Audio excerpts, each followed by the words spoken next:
trying to stay within the genre. Now you don't even have to. Fuck that. Who needs you don't to? even have to. I love the juice question. What was it again? That was the. Yeah, no, you weren't. That was probably my favorite question. The question was because it was Survivor Series weekend. I was like, what would be? It was what would be your Survivor Series team of juices?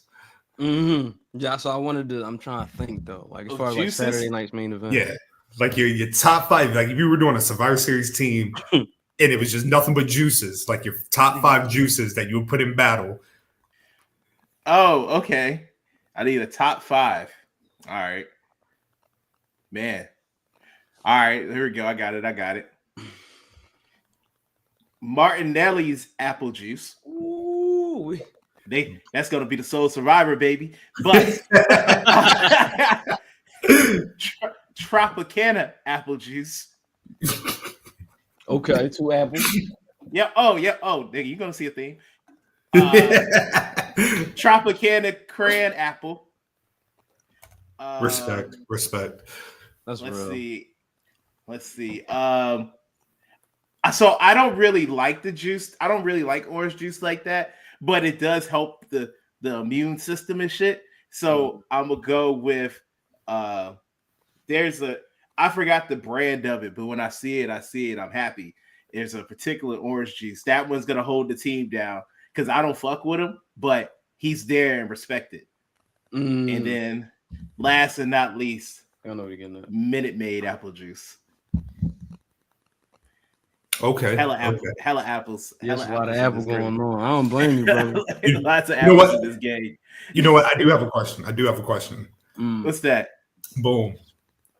You are putting on a WrestleMania main event. And the main event is 2 varieties of cookies. What main event match are you doing? Okay. All right. You know what? I grew up a Boy Scout, right? Shout out to the Cub Scouts, man. Cub Scouts of America. Yeah, I mean popcorn, but we all know, you know, the most popular stable in all of cookies. Girl Scouts, man. So I'm gonna have 2 competitors from the same stable. Okay. Back in the day, they used to call them something. They changed the name of them. Now it's Coconut Delight or something like that. But back in the day, they called them Samoas. Hey, He's the Ayo Baker. What's up, baby? Yo, what's good? Fresh.com right now. You know what I mean? They used to call them Samoas, but it was seen that wasn't politically correct. But it's kind of funny how we have like the bloodline and Samoans in wrestling, whatever. So my WrestleMania main event from the same Girl Scout cookie stable, Lemon Delight and the Coconut Delight. I think that's the name of it, but that lemon or the lemonade rather, the lemonade versus the Coconut Delight. Okay. Yeah. Because I always supported like my little, because like we as kids, we always in scouts, my cousins, and I was in, I mean, so that's for sure. That's my WrestleMania main event. So mine would be, of course, I gotta include a UK staple, which in theory is kind of funny when I say the name, but they have this variety of cookie called penguins. Okay. Yeah, yes. They're shaped in penguin. It's in the shape of a penguin. Mm-hmm. And it's a chocolate biscuit with like it can have like cream or lemon in it. Usually I just get the plain. And when I tell you it is God tier level, like that is my number 1 draft pick for cookies. Yeah, I hear it. And its opponent would probably be Subway Macadamian. The Subway Macadamia cookies, you know what I mean? Yeah. You know what I mean? Is this main event WrestleMania 40? Nah, this is kind of like 11. Lawrence Taylor Bam Bam, you know what I mean? Like it's not talked about, but it means something to me. So that'd be mine. It means something to me, damn it. I got one. And they also come from the same stable. Actually, the same family. What's good? Hey, I nigga Mac. Biggity Mac. I mean, A full house tonight. Oh, but now from the same stable, of course.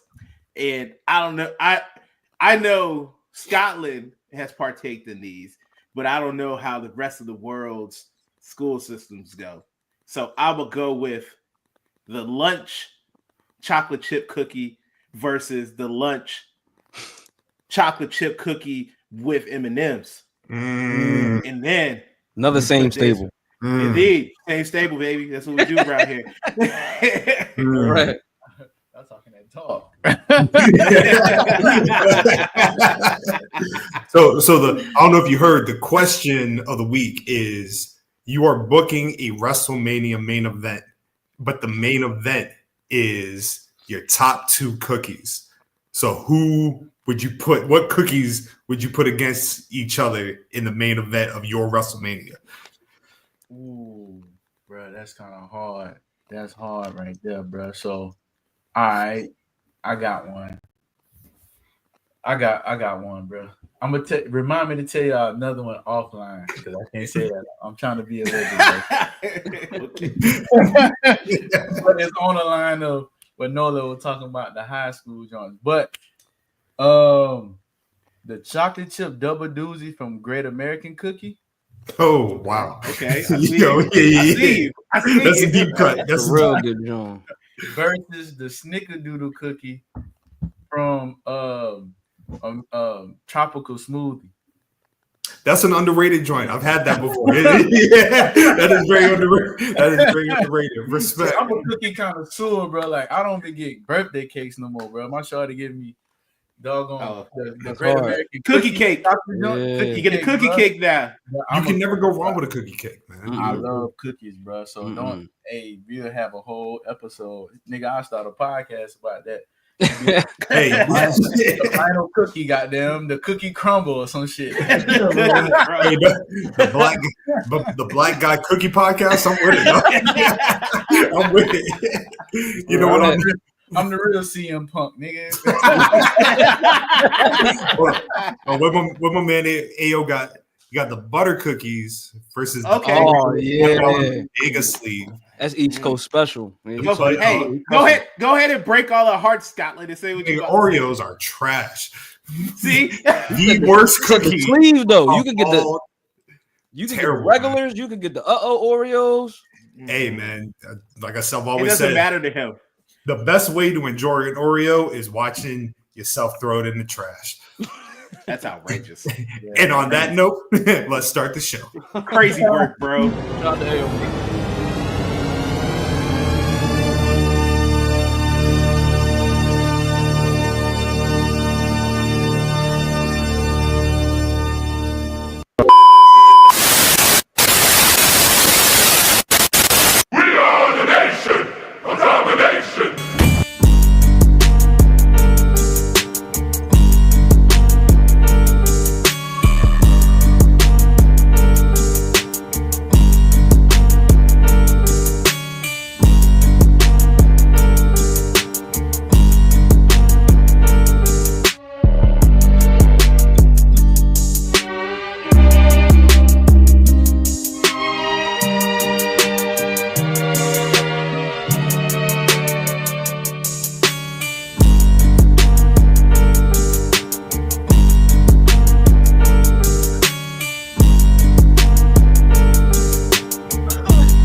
And welcome everyone to the 187th, 187 for your ass, volume of the Black Guy Wrestling Podcast. All the jazz snaps for what we got going on, because I'm not gonna lie, I was kind of more enthused with the cookie conversation than anything that we probably gonna talk about today. Cookies, man. Cookies. Yeah. Hello, everybody. Welcome to high level intellectual professional wrestling conversation here on BGW. We coming in first. It is PoeticScotland. Coming in second, it is your boy Nolo Green.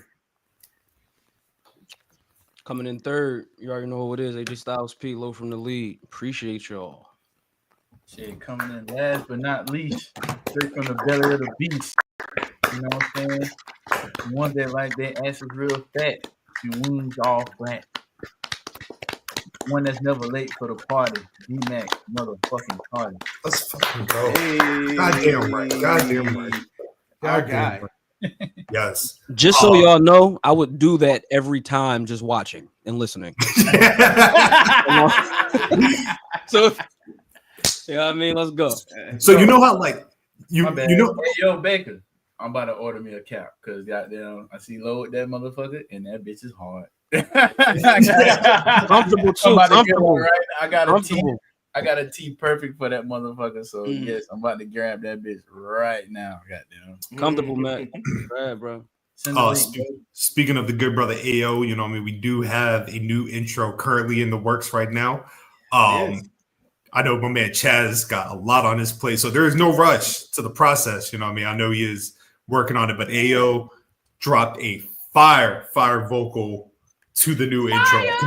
Cannot wait to see what gets created from that. But yeah, everybody, welcome to a new episode. I figure we go ahead and just get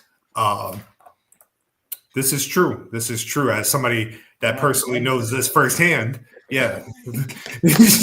You know, not patient, huh? At all. She's gotten better, but man. Let's go ahead and get this stupid house business out the way. What's stupid? Hey! Oh, baby. Oh no. Oh. Yeah.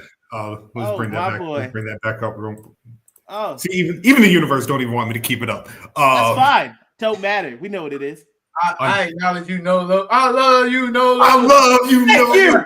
Thank you. Thank you, man. Hey, wait. If that's the case, can we challenge you to a tribal combat? Tribal combat? Yeah. Oh man, D-Mac, I love you, no. Hey, bro. Yo, man. I'm always ready and willing to defend this beautiful championship. Not as beautiful as the one my brother D-Mac has, but beautiful nonetheless. Championship. I am an anytime champion.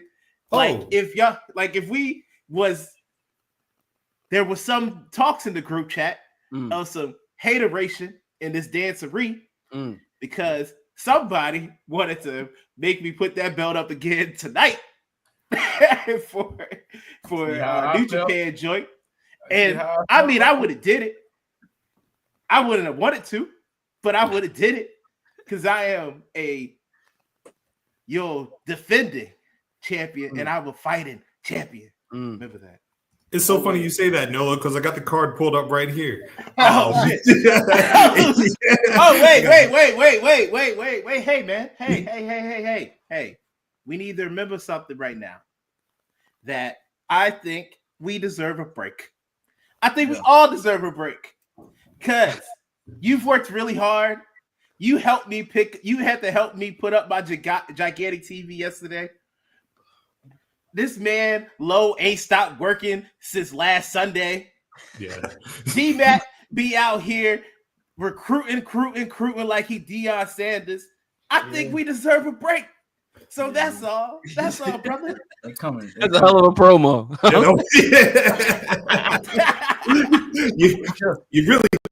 You really could have just said no.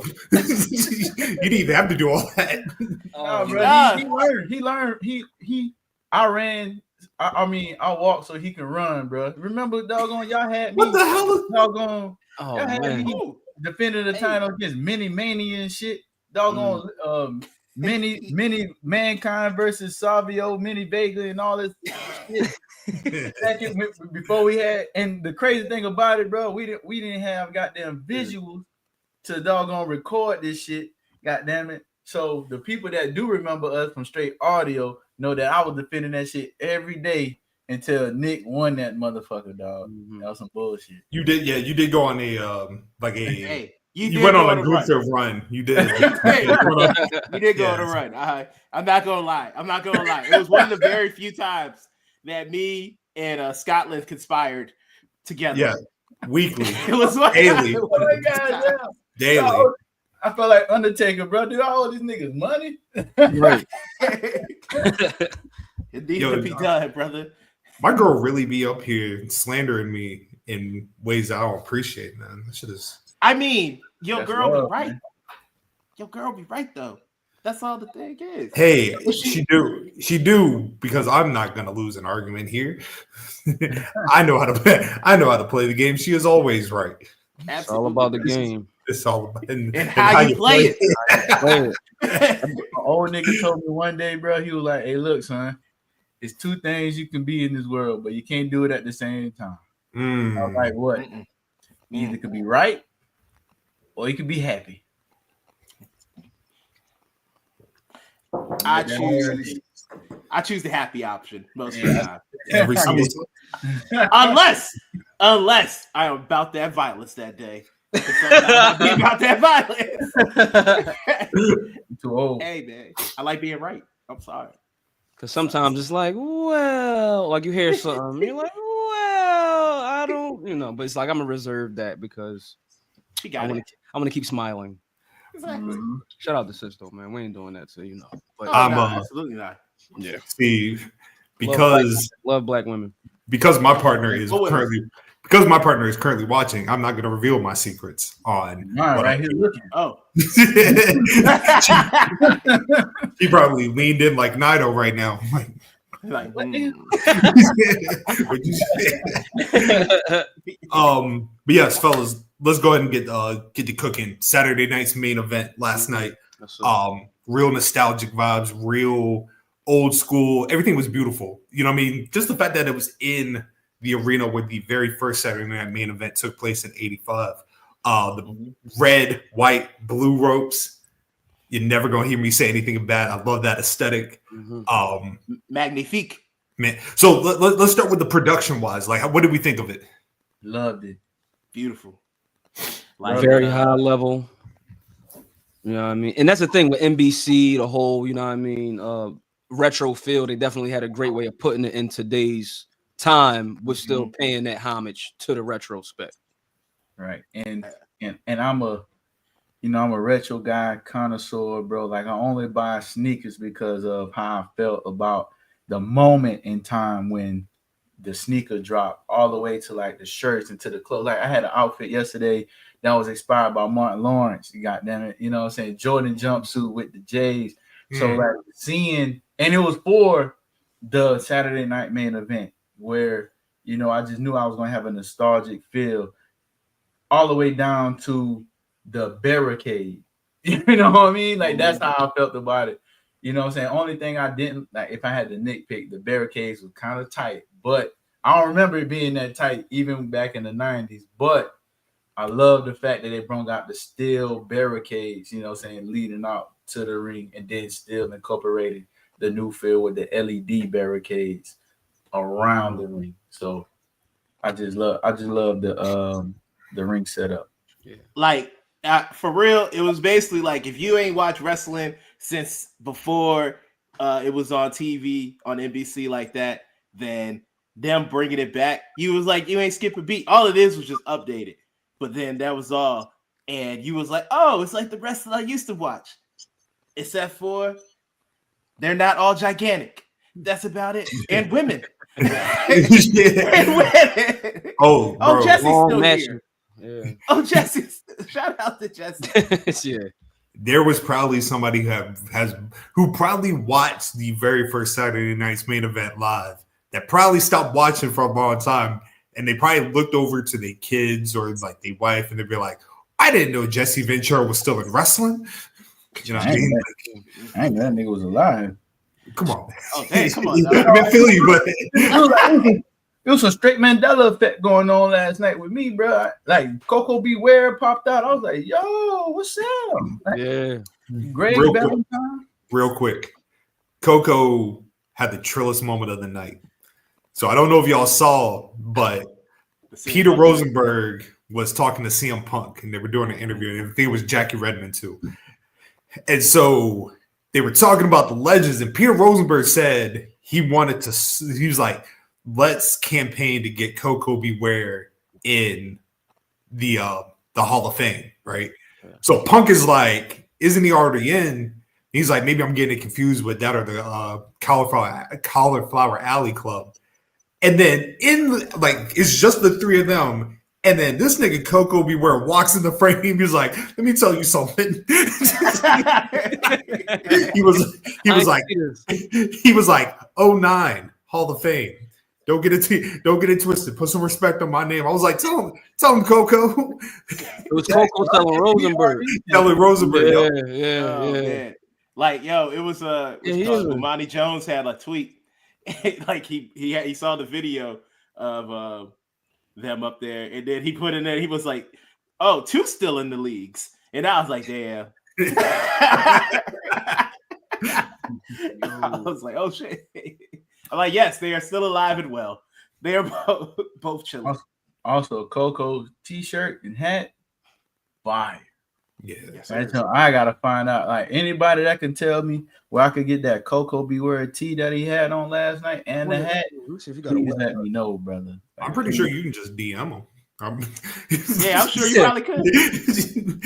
Hey man, where can I get that shirt from?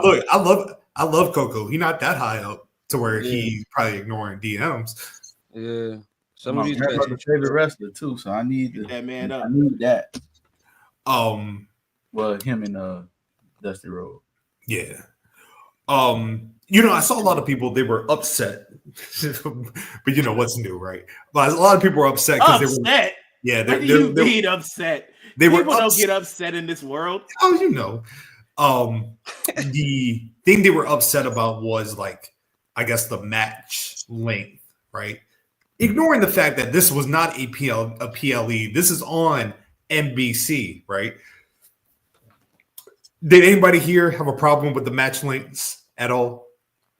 Was anybody expecting classics on this show? Mm-mm. No. And you probably shouldn't have been expecting that. Just thinking about SmackDown was just on Fox, and remembering what those broadcasts were like, the 2-hour broadcast, you kind of got to treat it like one of those. Yeah, and also, man, I had to watch it on the replay.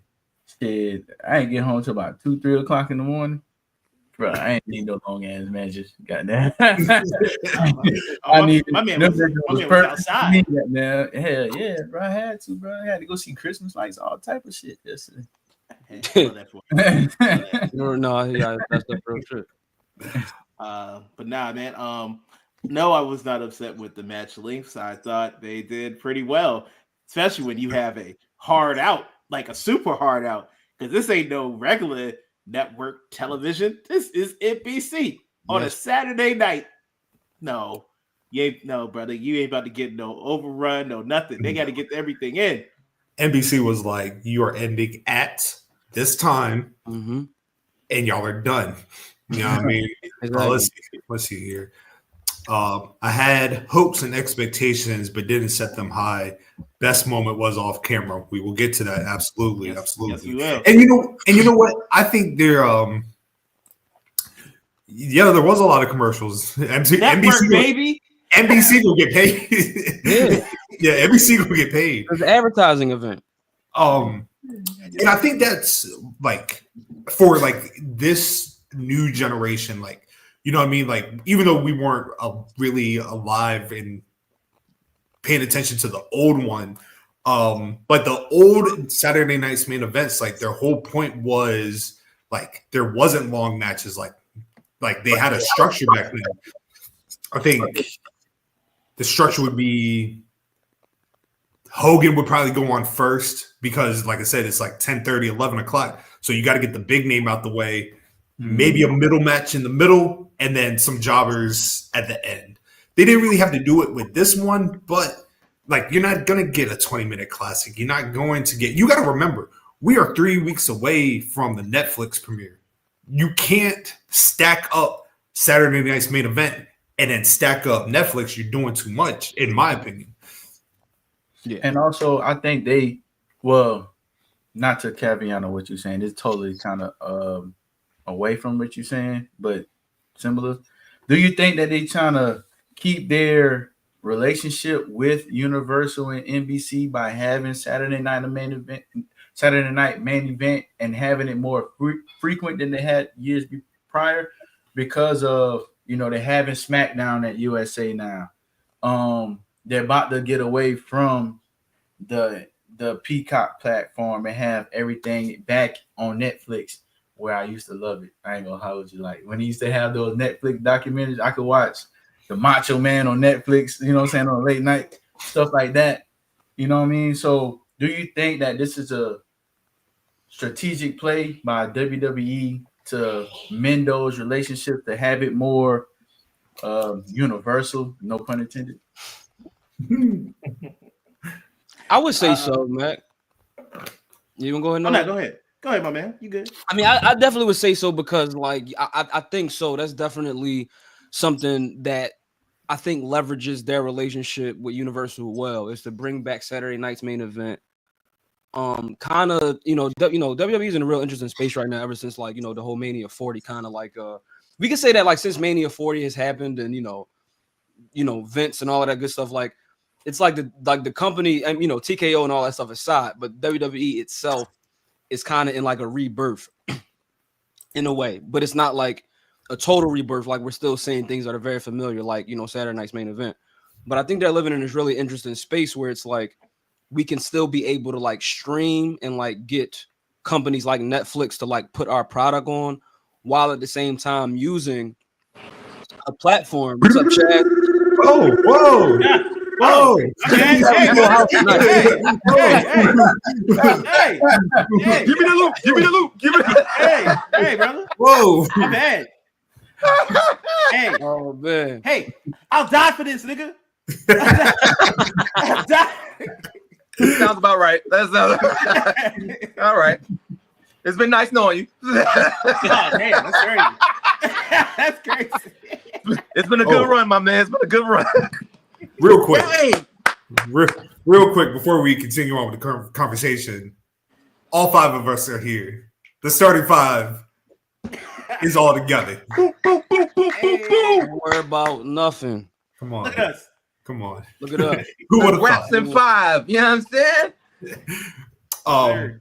But yes, I'm sorry. Renzo, as you were saying, It's kind of like a double whammy, right? Because it's like you can have like your one product be on Netflix, right? But then you can have this other product still live on broadcast television.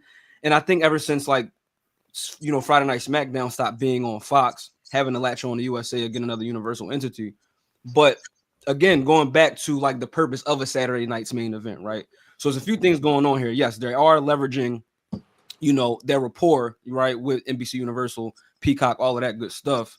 Also with like NBC as a thing. That was Saturday night's main event was on NBC back in the day. And so what that show's purpose was to introduce you to like newer stars, you know what I mean, in such a short amount of time. Because it's not a pay-per-view, it's broadcast television. You know what I mean? So it's like it's two things going on right there for sure. That's dope. Yeah, that's a good perspective to look at it.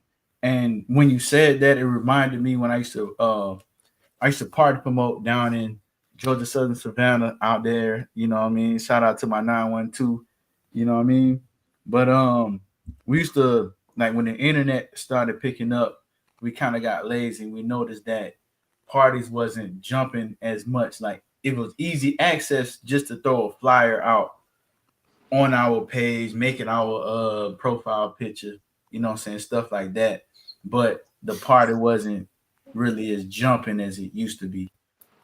But before we was doing that, we were just doing straight hand to hand, doing the whole throwing flyers under your doggone door, you know what I'm saying, getting sneaked into the dorms that you had to have access to, and just throwing flyers all over the floor, where you notice that it was more popping. I correlate that to like what he said about broadcast and putting a product up to get eyes on it, because at that NBC like he said, it's sort of like Fox, ABC, where anybody could get it. Like at my job, brother, we still got antennas on the TV, bro. We cheap as hell, so we watching doggone Dabble. We watching Moesha at 4:00. You know what I'm saying? Yeah. Doing our work, but you know what I mean. It's easy access to it. You know what I'm saying? So, and it's a great way for, and I don't want to just put it to Triple H's, brainchild and saying that's just all his idea, but you have to put it to the person that's in charge. So I'm gonna give it to him. I'm gonna give him the credit. Oh, then you should thank Nick Khan. Nick Khan too. You know what I mean? But it's a great way of having a grassroots approach to do a promotion, especially if you're gonna have a big pay-per-view in April when it's 2 days and the biggest spectacle you can have it at, and this knowing the man in Las Vegas. You know what I'm saying? So yeah, it's just it's a great promotion. It's a great promotion, man. Card wise, see here if I can pull it up. Oh, I cannot pull it up. Yeah. So the match card, simplistic at its finest. Obviously, big match being Cody Rhodes, Kevin Owens. Do you want to start with that, or should we just go in order? Go in order, man. Let's go in order. All right. Because then we leads into what happens afterwards. Perfect. Sami Zayn, Drew McIntyre, serviceable match, I would say, right? Yeah. Any thoughts, feelings? You know what I mean? Because I don't know if y'all saw, like, Drew did a after the match where he was like 1 down, 4 to go, and I was trying to think. I was like, all right, Jay, Jimmy, Sammy, Roman, and then, but then if there's maybe you're gonna go back to Punk. Why not? Spin the block. Yo, man. Hey, man. Hate's eternal. Hate's eternal, dog. What you mean? He ain't win that. You're probably not going to win the next one. That's not the point. That's not the point. That's not the. I'll put it this way. Hey, man. You talking about Punk? Hey, man. I'm just saying. You know how you seen people that got their ass whooped, and then they got their ass whooped, and it was like, this ain't. I can't go out like this. Just because he got his ass whooped don't mean he's not gonna go spin the block again. Okay. That's all. Cool. Who else gonna be? I was thinking it was gonna be Solo. Yeah, that's where I was at. Okay. If we're going in that long-term booking, we gotta remember, like, Solo cost Drew the title, like, even though it was years ago, like, you can always run that back. Good. I mean, I'm all gonna be in favor for violence. So if we do see a Punk and Drew again, cool. But I just, like I said, it makes sense to go after the real nigga that cost you the tip. The tribal chief. Yeah, that's the block to spin on. Definitely. Yeah, I mean, it's like I was on my side of the globe. Yeah, That was a horrible day. Man. Think about that was a great. Thing That about was a Mania great is day. crazy. Yeah, There's a lot of things that, like, Drew McIntyre has been a part of in wrestling that just has been terrible for me as a fan. 3MB. Love it. This nigga said 3MB.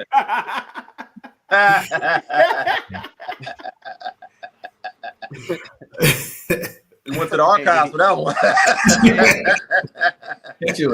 That's your flat auntie ass. You don't want to see that shit. We think's next for Sammy, though. I mean, Sammy really kind of just Sammy be in these weird positions where, like, he be just there. Do you think that was the case in the last War Games? Yes. Yes. Okay. I was actively on this podcast saying, like, Sammy is not necessary in this story. You did. He did. I mean, he wasn't. You can see it during the entrances. Like, it was, I liked it, but just like when they was coming out and he was looking at everybody, he looked at Punk. I'm like you found your way in another War Games game, Sammy. You my guy, but don't know what you're doing here. Look at you. 3 in a row. Yeah. You know what I'm saying? Talking about 3 people, whatever. It's just Ricochet energy going straight to the Sami Zayn. You know what? Chaz, you're the real optimistic one on this podcast. You know, an honest heart, unlike some people.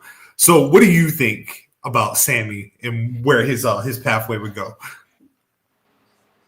I think yes, nigga, I did say Chaz. I'll say it one more time because you look confused looking around. Chaz is the most wholesome person on this podcast. Somebody with a true, honest heart. So, Chaz, I apologize for interrupting you, brother. Go ahead. Damn, that sounded like some indirect. Goddamn, whatever Chaz was shooting that damn 9 pistol. Hey, don't you question it, nigga.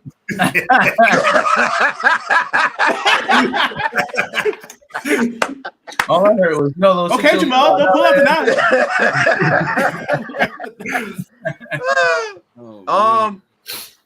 When's the last time Sami took like an extended break? Can y'all think of that? Because years. Okay, so it might be time for another vacation, my man. And that's nothing bad. That's nothing bad against. We all fuck with Sami here. We hell of a performer, and when he's needed, he definitely he fills the space when needed. But as of right now, I can't even think of something where I would place him. I don't see him getting. I don't need him winning the IC title again. He's definitely not going for the world title no time soon. Trying to think. I know a way to get rid of him.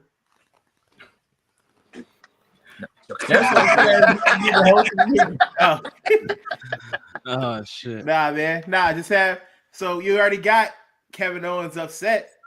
Oh yeah, yes. Hit that man. He beats his ass in the background. Then on the concrete, hit him with a nice little pile driver. Out the way he go.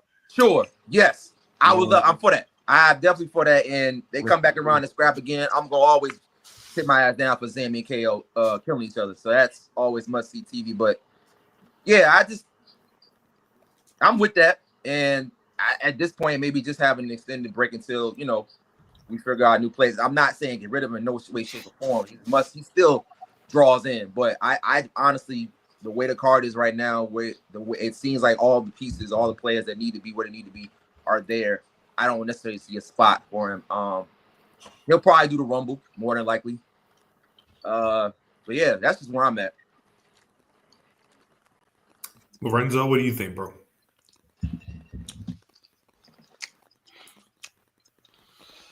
Sami has had an impeccable run of just professional wrestling. You could say like these last like 8 to 10 years. Thinking about Shinsuke at TakeOver. I'm just thinking about, that moment. I'm just going moment to moment, but especially when we think about the Mania moment, like I definitely think it's time. And I think, and even if I could backtrack just a little bit, Drew possibly spinning the block on Punk, I think can definitely still be a thing because we know that Punk is chasing. And at this point, we know Drew is somewhat, based on what happened to him at Clash, he's now like a sabotager. Everything that happened with the bracelet and everything. So I'm not too, you know what I mean? But I think if you do something like that with like Drew and like Punk again, even if you do like Drew and Solo, like it makes Sami kind of obsolete in the main event picture, depending on how much of a buzz that Drew can continue to accumulate towards the end of this year and into the next one.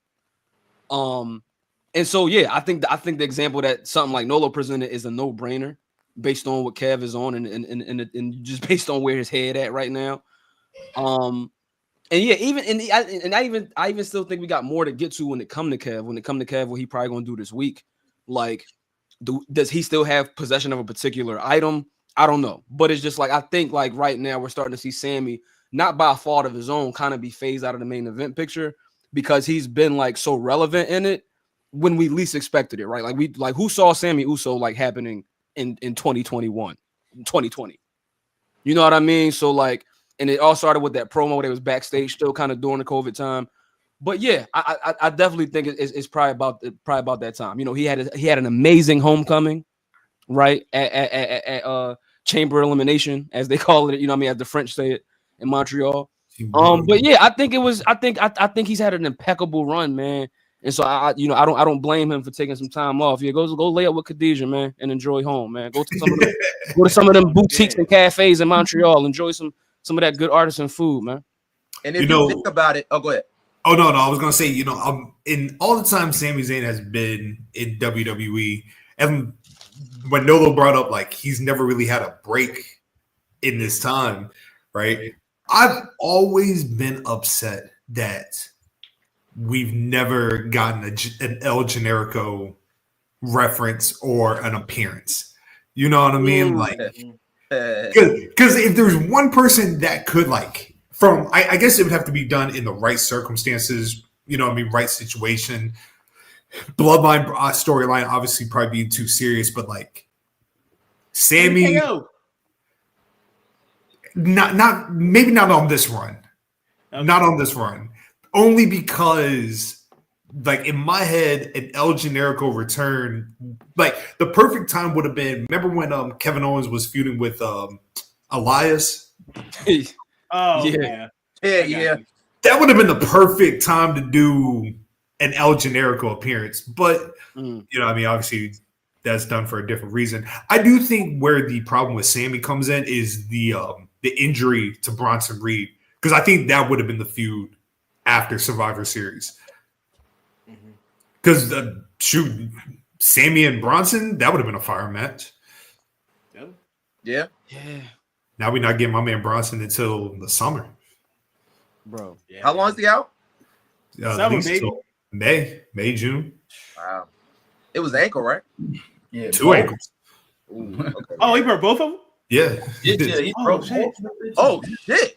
Yeah. Oh, I know. I saw the one. I didn't think he did both. Yeah, he's a wild boy. He broke. Oh man, he's a wild boy. I mean, at least he get to be home with the baby now. You know what I mean? But, that's true. He's a wild boy. Like, yeah, I remember him and the baby laid up. Yeah. Because when everything was happening with Seth, like when he kept what was he trying to do? I'm like, yo, do we got a death wish? Like he want to go home. Nah. Because I'm like, is he supposed to do this? He about to get suspended. He knew the violation was coming. The violation was coming. Yeah. Top goon, man. But also before y'all go over, don't look over the fact that judgment, like it's rumors having that Finn Balor to make another strong Eagles run. They got to get those belts off. There's 2 people on Raw right now. I don't know how they're going to switch up Raw with the whole, January 6th predicament. But Jay Uso, Sami Zayn getting those titles. I'm not opposed to that, but it also kind of, actually, yeah. Because I was about to say Jimmy, but then I said, Jimmy, so because Jimmy's looking to go solo. So I'm not opposed to that. Big Jim. Trying to think. No, they on SmackDown. Unless, man, they ain't doing shit with the Street Profits. Never mind. Let's move. Yeah, I was gonna say, man. let me let that go right now. Man, man, what happened to the optimism? At some point in time, I gotta protect my peace, brother. All right? At some point in time, I am enough. Okay, I gotta protect my peace. My man dismissed the Street Profits immediately. He was man, I'm not going down this road, man. I want more for them, but it's not happening. So he said, too much pain, brother. Them niggas got 2 weeks. Them niggas had 2 strong ass weeks. Them niggas about to come back. My man Paul was like. He was like, whoa. I didn't say y'all was getting a full push. Hey, man. Hit them with that. They got a show. Epiphany. You got 30 minutes? 30 minutes? Moving on. Mm-hmm. Women's championship match. According to Michael Cole, the leading candidate for Women's Wrestler of the Year, Liv Morgan. I heard him say that. And I said, "Oh, really?" Defending the title against the Genius of the Sky, EO. I'm not gonna lie. When he said that this was the Io getting her title shot from the Battle Royal, I was like, oh, they haven't done that yet. All right, no worries. No, they had it. They had a bunch of shit happen. Damn. So y'all, it was like, oh, War Games. Well, might as well hold off of that. Yeah. I might as well change my name to DVR Tardy because shit, it's a couple of matches I done skipped on that motherfucker. But let me start by saying Io Sky is a phenomenal professional wrestler. Absolutely. Yes. Like, she is incredible. Liv, yeah. Cool. No, I really did like this match. It was cool. It wasn't bad. I really enjoyed it. It's Liv actually won clean for once, which I was like, oh shit, look at this. Didn't know you had this in you. That was probably something else NBC said. They would be like, all that shit y'all be doing on USA, you're not doing it here. we got investors watching this. Get these hijinks out of here, bro. She was talking her shit after the match too, going back up the rant before that. This is my brutality hit. She was talking that. I'm like, okay, Liv. I see. But see, talking that talk. Say that again, Nolo. Oh no, I was just saying she was talking that talk, man. Oh yeah. I saw a tweet. Did anybody else see this tweet about how they said Raquel's the worst bodyguard? I was just about to say that. Yo, bro, he's fucking trash. Like, let it ride. I just come up on your boss and you don't do shit. You know who wouldn't have did that? They had to introduce Jacob. Is she the worst bodyguard ever in wrestling? He's horrible. Ezekiel wouldn't have let. Hey, Ezekiel was gonna do some shit when he had what's that nigga name? That was supposed to be the next Shawn Michaels. Oh, he said commit. He said commit. Yeah, that might be. Yeah. Yeah. At least Raquel sent help Rhea to the hospital. Yeah, so Camille just got beat up. I don't know who's worse at being a bodyguard, them or that little ass nigga that was supposed to protect the CEO get hit for the pie. Shit, I go even one more further. Shit, that nigga that let Floyd Mayweather get slapped. Goddamn. Yeah, man. Fire that big ass nigga. Floyd looked shocked in the video. Yeah, we want to pull up. I could imagine. I'm trying to pull up on money. Oh, hey, look. Like, nigga, shoulder roll, nigga. Go back to the basics. Go back to that Sugar Shane fight. Hey, that's one thing about fight. That's one thing they'll do in London. Like, they're gonna get a hit in at some way or another. They're gonna hit you. Mm-hmm. Yeah, but they that man Money way better win fights without getting touched. These motherfuckers got touched by a slap, chilling. Like, he was generally, he couldn't believe it. Yeah. Yeah. Whoa. What do you mean? Perplexed. Liv is definitely, like, in my opinion, like, she's held the title like way too long. I know we're getting to the eventual Rhea title switch, right? And you know how I feel about certain people holding the title unnecessarily, not really drawing anything, not really adding any value to the title. I'm not talking about Liv, I'm talking about Nolo, but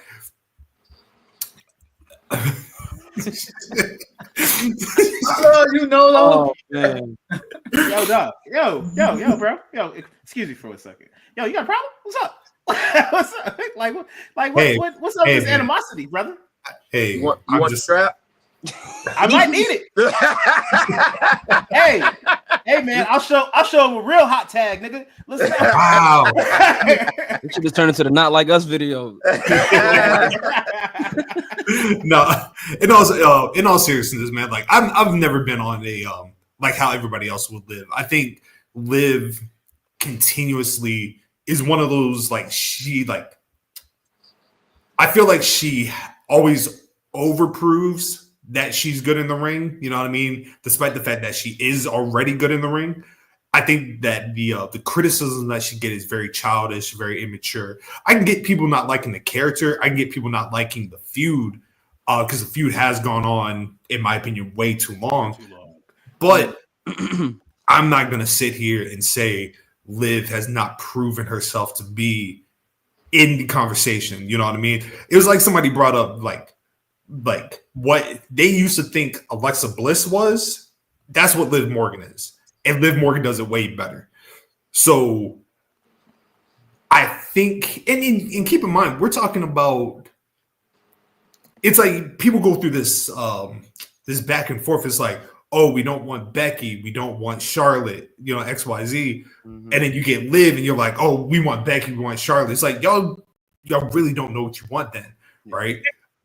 Yeah, very, very fickle. So I actually, for the sake of her career, I can't wait for this feud to be over because I'm very curious to see what's next. I think there's money in a feud with like her and Bianca. There's money in a feud with like her, Charlotte. You know what I mean? There's potential. But what are y'all's overall thoughts on like Liv as a champion going into 2025? Man, shit, Dr. Umar watching shit. I can't really talk about what I. Hey, he's not a real doctor. Well, shit, in that case, I love it. Nah, I mean, I've been a fan. I've been a fan since the NXT days. I always thought she had it. And everybody, that's always I guess that's a cliche term these days, but it's proven now. It's proven that she has charisma. And all in all, she's just really being herself a little bit more. You know what I'm saying? And that finally she got that light shine upon her where she can, she do that. Like she had a little bit of a, I guess a stumble with, the suspension and everything like that. But as far as personality wise, she kind of meshes with that old diva-esque thing that we used to love back when we was younger, but she still have enough graps to hold herself on into the new school era of women's wrestling. And I think that is what is compelling to me as a watcher of professional wrestling. Nolo. Like you said earlier, I can understand why people aren't feeling the character that she has right now because she's basically playing a chicken shit heel who isn't strong. Like she usually wins by underhanded tactics. She wins from somebody helping her. And that's just the type of heel that she is playing. And I will say she's playing the heel very, very well to me. Even when the earlier story of the beginning story of her and Rhea, where she actually had a reason to hate Rhea for everything that she was doing. I love that point of it. I love the point even when she stole Dom from Rhea. It's just that was SummerSlam, and now it is December, and her and Rhea are still connected and tethered to one another. And going into 2025, I need this shit to end immediately. I'm not even like mad at her having the title. I just would like her to have not to always have to look over her back and it's Rhea behind her. Can it be somebody else? Yeah. You know how sad she get every time she hear that damn song? Like, yo, we can't get somebody else. Yeah, exactly. She like it's Depot and shit. Like, god damn. When she gonna have a red moment, man? I'm tired of this shit. What about you, Lorenzo? What do you think, man? Yeah, I think television-wise, man, this year Liv Morgan has been at the top of her game. In the ring, I definitely think like it's the work is there too. Even when it comes to taking some of these bumps, like we obviously saw the knee spot from EO last night, and winning the match clean and decisively after a spot such as that. I think it says something about your wrestling and your resilience inside of a wrestling ring. But yeah, absolutely. It is kind of like, and that's the thing about professional wrestling too. Like when you have someone who has been a heel chaser, right, of a title, and then once they get it at some point, it definitely seemed like somewhat of a plateau. If the person they took the title from is now chasing them, and that person is now like, or that person has been the babyface for quite some time now, because Rhea has basically been a babyface. It doesn't feel like the most fun thing, right, to kind of like still be engaging with. But the point about Alexa Bliss, I think definitely rings true. Back some time ago when someone like Naomi like dethroned Alexa, I was like, yeah, this is kind of the thing. Like, I think Alexa has been being pushed in a particular way. And I don't know if she's as hot as they're trying to make her seem to us. Liv Morgan does have that hotness, right? She is on that bubble. She does have that power ranking, but it's just that post Survivor Series, it just seems like the same shit. Raquel was a great thing, right? That was kind of a great addition. I don't think the Judgment Day as a stable is nearly exciting as it was when Damian was there and when Rhea was there. So I think some of that staleness kind of lies within this, like, you know, Judgment Day dormancy right now. But moving forward, I do think she has, like, when it's time, she has to see someone such as Charlotte. She has to. You know what I mean? Like, if, you know, we really want to see if you that, you know, y'all saw the words she said walking back up the ramp. If she really that, she gonna have to see Charlotte. What's going on? Hall of Famer in the building, man. My man Teach. Which now pegs my question to Chaz. With obviously, it looks like January 6th will be probably the final match between Rhea and Liv, right? Would you be upset if Liv retained and then Becky Lynch comes back to essentially get her get back on Liv? Do you see that? Are you okay with that? Yo. Look at the face. Disgusted. Damn, sorry, I offended you with the question. No. He just knows about to happen.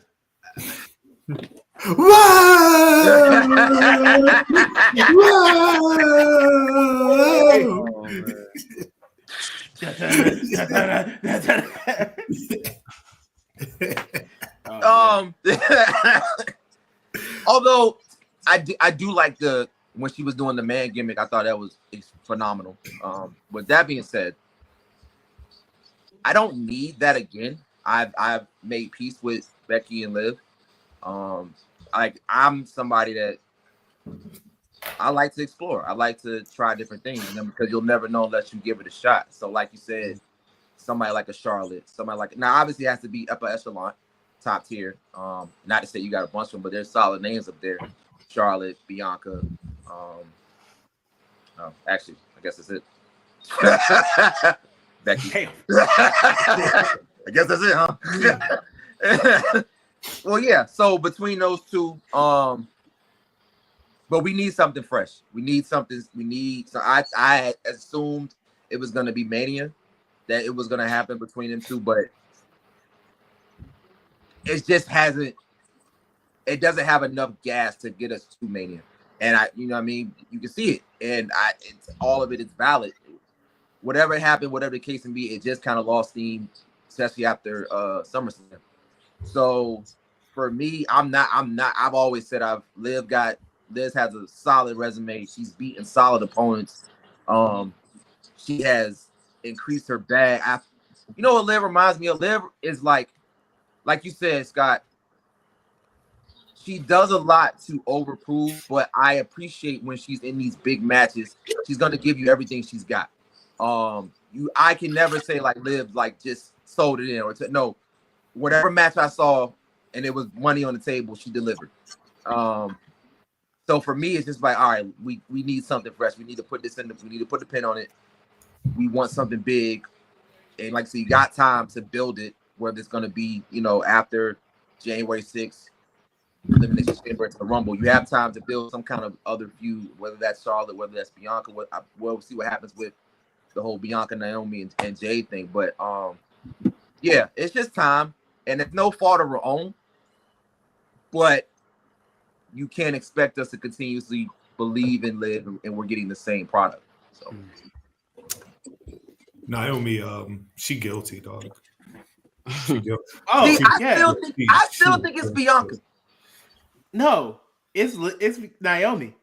Who benefits from this? Naomi just sick Who of has everybody. benefited? Naomi benefits, okay, but Bianca benefits too. Because in my mind, it's like Jade was a threat. I don't see Naomi as a threat. I see you as B+. That's how I'm looking at it. Like Jade was a solid threat. So I got to get you out of here. Naomi, yeah, you top tier, but you'll never be better than me. All right, yo, but look at it this way. Bianca's going to keep thinking, she's going to think it's Bayley. Because in all true aspects of everything, Bayley's Naomi's best friend.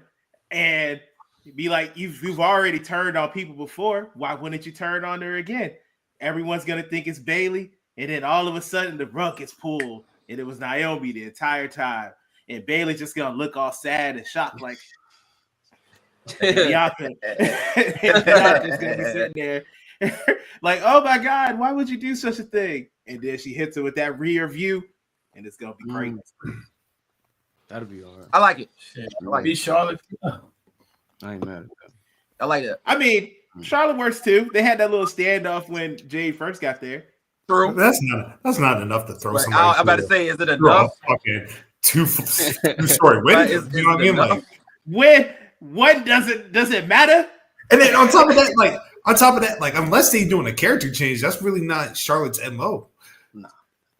Nah, Charlotte got these scraps.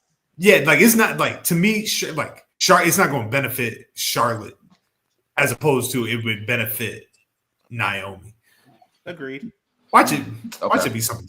Watch it be somebody stupid. Bro, I'm still standing on I still like your idea. Your idea of it was Lash and Jakara, but at the orders of Naomi. At the Naomi. Yeah. That's money. That one I like. Yeah. And that's the money on the table right there, Bubba. Thank you. Triple threat match, world heavyweight title.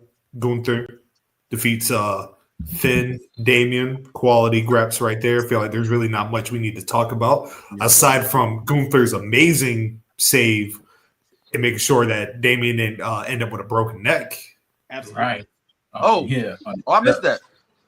Oh yeah. When he was outside, the ring, when he was outside, he was gonna powerbomb him, but like his foot hit the step. Okay, yeah. Okay, I think that's that. At that point, Gunther was like, "Yo, y'all niggas playing with me, man." That pissed him off for sure. He turned the fuck up. Yeah. Everybody getting power bomb. My man went into Machine Gunther, boy. I'm telling you. I will say, I think they need to move Damian to SmackDown. I think that needs to be the move to happen. I think get Damian away from the Judgment Day. It's time for him to be on a different show. Just get him. I feel like it's just time to get him away from the Judgment Day. You put both of them over there. Who? Rhea and Damian. Oh yeah. You know what I mean? Yeah, they did. Yeah. Whatever needs to happen to break up Judgment Day and get Finn back to Solo, that's all. I'm all for it. Whatever needs to happen. I want Finn to. I do want Finn to have a click though. I want him to have. I think he got one more in him in WWE. Once again, that brother, like I saw somebody once again Keep say, JD with him, and yeah. Somebody was like, "Oh, he beat the Wash allegations." What are we talking about? What are we doing? There were no allegations. They were never there. He was washed. He was just put to the side. Like that's what I'm saying. Like Shinsuke wasn't washed. Like they just ain't really had no product really for him to really display. And now look at this. Hold on there, brother. Hold on there, brother. Shinsuke. I don't think I was saying some stuff a few years ago, and I'm like, I don't know who these dudes really know. Not y'all. I'm just like, I don't know who these people really think who Shinsuke is. Then he pops up in Noah. I'm like yeah, let's get it going. What y'all like though? What y'all about to say? Hey, you know what it is with Shinsuke? You know what I mean? Like I come from the era where like there was that period before he got to NXT. Like all I watched was New Japan. Yeah. So like it's like you become spoiled with like the idea of that Shinsuke Nakamura. And do I think my man just enjoyed? He was like, hey, I don't have to go as hard as I got to do over there. Sure, you know what I mean? Do I think he was washed? Nah. Do I think he was like left in the sink a little too long? Yeah. You know what I mean? Like you told the middle ground. Hold on, you said he was collecting mold. It was weird. It was weird. Like, no, I'm with you. You said he was collecting mold. Yeah. You know when you walk by and you're like, yo, who left the water in the sink? You know what I mean? Just Like, be on the beach. You know what I mean? That's what I'm saying. Like, That's you know when you swimming and like some seaweed touch you, it's like, Yeah. Hey, bro. I look at it like this with Shinsuke. You wild. I look at it like this. Basically, for about 2 to 3 years, they was like, hey, bro, you know what we got for you? You about to be helping everybody else get over. And Shinsuke was like, bet I'm going to get the surf some more. So he won't back about it. Then basically, y'all telling me Shinsuke is the Nikola Jokic of wrestling. Like, I'm here, it's cool, but I really want to go play my horses. That's no, I don't think he's Nikola Jokic because Nikola Jokic is the best NBA player. Okay. So no, I don't think he's that. That put a little too much dip on your chip there, Blair. But no, but I do understand what you mean. That yes, he would rather surf than do everything else. But yes, I do agree there. we'll see. You know what I mean? He's held the U.S. title longer than I expected. Oh, you thought it was one night? I did. Let's go. Damn, it's only been 2 weeks. It's only been 2 weeks. Yeah, Scott do be a little salty on Shinsuke. Yeah. Hey, look, bro. When Damian beats him, it's gonna be great. You can't tell me Damian and Shinsuke not gonna be a dope match. Yeah, he definitely gonna get over. Yeah, I'm just mad that you said he's only gonna have it for like a week. I'm sorry, he has that fire. I'm sorry, Nolo. Is that unrealistic? After that presentation, I would be shocked. Yes, the nigga did the presentation for the last 2 years. This is just an evolved form of that presentation. It is, but you even changed the music a bit. He's got a point.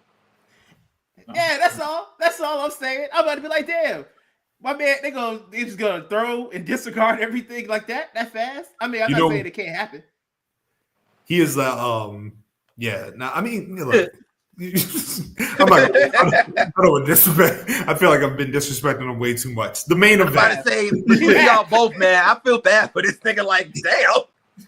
This nigga treat him like Naito. This shit is outrageous. Whoa. No. Hey, that's different. Hey, you better take it easy, brother. You got too much dip on your chest. I used to be somebody. You know what I mean? Like, the main event. Mm-hmm. Wait. Oh, we just gonna skip the other match? Oh shoot, I forgot. Yeah, we did. We just gonna skip. Hey. I did. The match. Damn! Good God. Chelsea Green, Meechin, Women's United States Championship match. I did not think the match was good. I will say that I did not think the match was good. I actually wish they would have saved this for. In hindsight, I wish they would have saved this for. Well, I guess you would have had to do it now because the SmackDown coming up is taped. I just felt like the chemistry won't there to this night. You know what I mean? Like, they have good matches. I'm pretty sure the rematch will be even better. I just think that the nerves kicked in a little bit. I feel like it wasn't Meechin's best performance. The crowd was hot. But yeah, I mean, that's just it's not a critique of them. I just think that it just wasn't a good match. Yeah. You thought they had better matches. I feel you. It's all good. Yeah. It's all good, man. I didn't think it was bad. I thought it was straight. I loved the finish. I loved how Chelsea won. This was also one of those instances where I felt like WWE couldn't go wrong with who won the match because they're both well deserving of being the first women's United States champion. I also think that it's hilarious that the first women's United States champion is Canadian. But hey, that's all good. But yeah. I can't wait till Meechin gets her lick back eventually, and she becomes either the second or third champion. So everybody's happy with Chelsea being the first. Man, fuck her. Damn, don't wow. Damn. I'm playing. Damn, what she do to you? I mean, like I was saying to y'all in the chat, man. Like I was sitting there, like, because Friday night after seeing Michin get her win and interact with the title, and I'm high on her. I love the woman. And seeing her, kind of like interact with the belt, and I'm like, she probably got this shit. But then I get to the, and I didn't even really look at none of y'all predictions. Like, to be totally honest, I just was like, let me like go with my gut, and I was just like, with the Chelsea shit, she been catching fire for a little bit, and she kind of had a stint on Raw, and was really doing good things on television. And I think her run, even thinking about like her run like out of the Indies into the E, like. And just thinking about like the reaction, like rather like what are the reactions for this being put on Michin versus the reactions, and I'm talking about like reactions like week in and week out, like once they show up on television, like what are the if you put this belt on Chelsea, it's obviously going to garner like more white, hotter reactions for Chelsea if she has the belt, right? And just knowing what company this is, I was like, yeah, they definitely going to give it to her. You know what I mean? But I thought the match was a bit mid. I'm not sure how much time they had. They thought they could execute something well in that time frame. They didn't have long. Yeah, you know what I mean. But especially for what very first Saturday night main event, who they're trying to introduce people to. They're obviously trying to introduce people to Chelsea at this juncture more so than someone like Michin on this program. So I'm like, yeah. And when she came out with the all white on, I'm like, yeah, I think this is happening. You know what Triple H's booking is this year? Mm. You remember that scene in The Longest Yard when Steve Austin takes the helmet off and he's like, and Steve Austin's like, that's how a white man runs the football. That's Triple H's booking in 2024. Oh God! If I'm not mistaken, I saw something. I believe I might have to find it, but there was a statistic about Michin being like singles wise, the only woman, like black woman, to have a singles match in 2024 on any PLE or special for WWE. I saw it too. Singles match, yes. For main roster, you are absolutely correct. Yes. Yeah. That's wild. I just I know we're casually just like, yeah, but no, that's insane. That's genuinely insane. Yeah, man. My love actually brought me. See, that's why my love is my assistant as well, man. She already on it. Michin is the first and only black main roster wrestler to compete in a singles match at a special event in 2024. And since Saturday night's main event is not classified as a PLE, no black wrestler was featured in a singles match at any WWE main roster PLE this year. Yeah. That's how a white man runs the football. Yeah, man. That's how a white man books, baby. Yeah. We'll say that conversation. That's why I was like, Let's do that. that's why I was pulling for Michin more than anything. Yeah. I mean, obviously, all of us were. So yeah. That love to Chelsea. Phenomenal. Like she deserved it. She went through the mud. So I'm not gonna take that away, but it's like you could have really set the tone moving into 2025, but in a way you did. And I'll leave it at that. Mm-hmm. That shit won't go happen, man. The main event. Cody, KO, nice little 12-minute sprint. First of all, the MVP of this match, Jesse Ventura, because he's won the match already. If there is one thing that is missing in pro wrestling commentary is a heel commentating. Nolo, you'd be perfect at this. A heel commentator highlighting like, oh, that person already did that. They should, be disqualified. How are they getting treatment for that? You know what I mean? Like, that's why when people talk about nostalgia, like Jesse Ventura to me is in the GOAT conversations for commentators. You know what I mean? Because Gorilla was whack, but what made Gorilla great is Jesse calling him out. Exactly. Yeah. And Vince, a little nugget to like the commentators when he joined the table. He was like, "Hey, look, I got y'all that money. You know what I'm saying? I'm the reason." Yeah, he showed it last night. But yeah, the match was serviceable. You know what I mean? Obviously, KO coming out with the Canadian Dream, having his face put over Dusty. Great, just overall great. Kevin Owens is great. Then we get to the ending of the match, right? And yes, Kevin Owens did bring out the chair, right? And as Nolo had reminded me last night, he intended to use it. Who used it though? That's, you know what I mean? Like, I can intend to do something, but who used the chair? Let's go around the room real quick. Chaz, who used the chair? Cody. DMac, who used the chair? That nigga been doing a lot of fuck shit lately on the low. Lorenzo, who used the chair? Coterie. Nolo, who used the chair?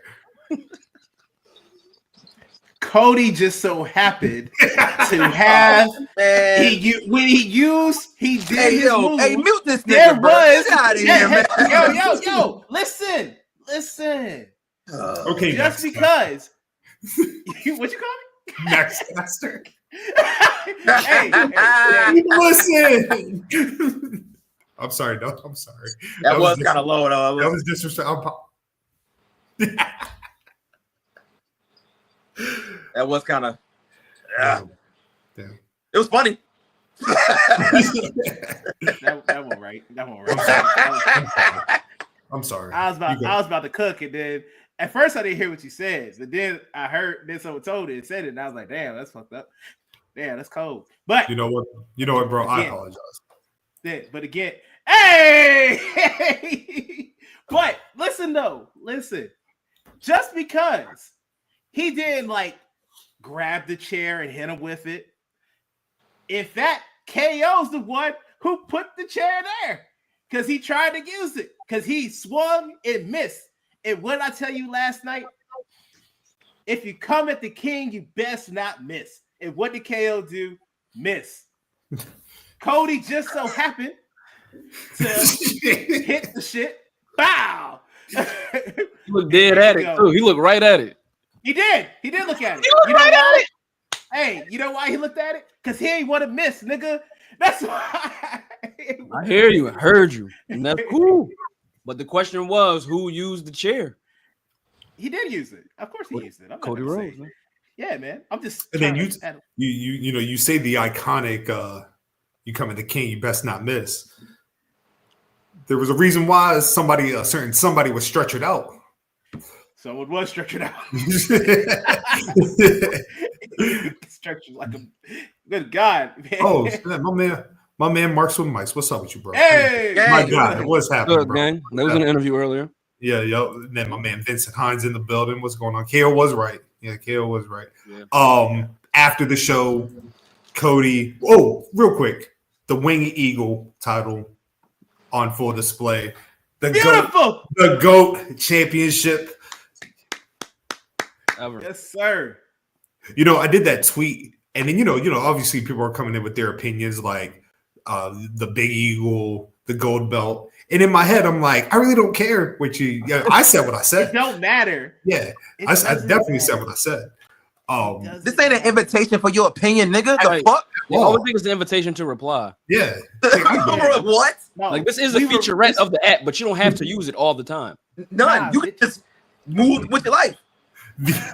Bro, I'm gonna let, for the people watching right now, I'm gonna give you my way of thinking on how I operate the BGW page.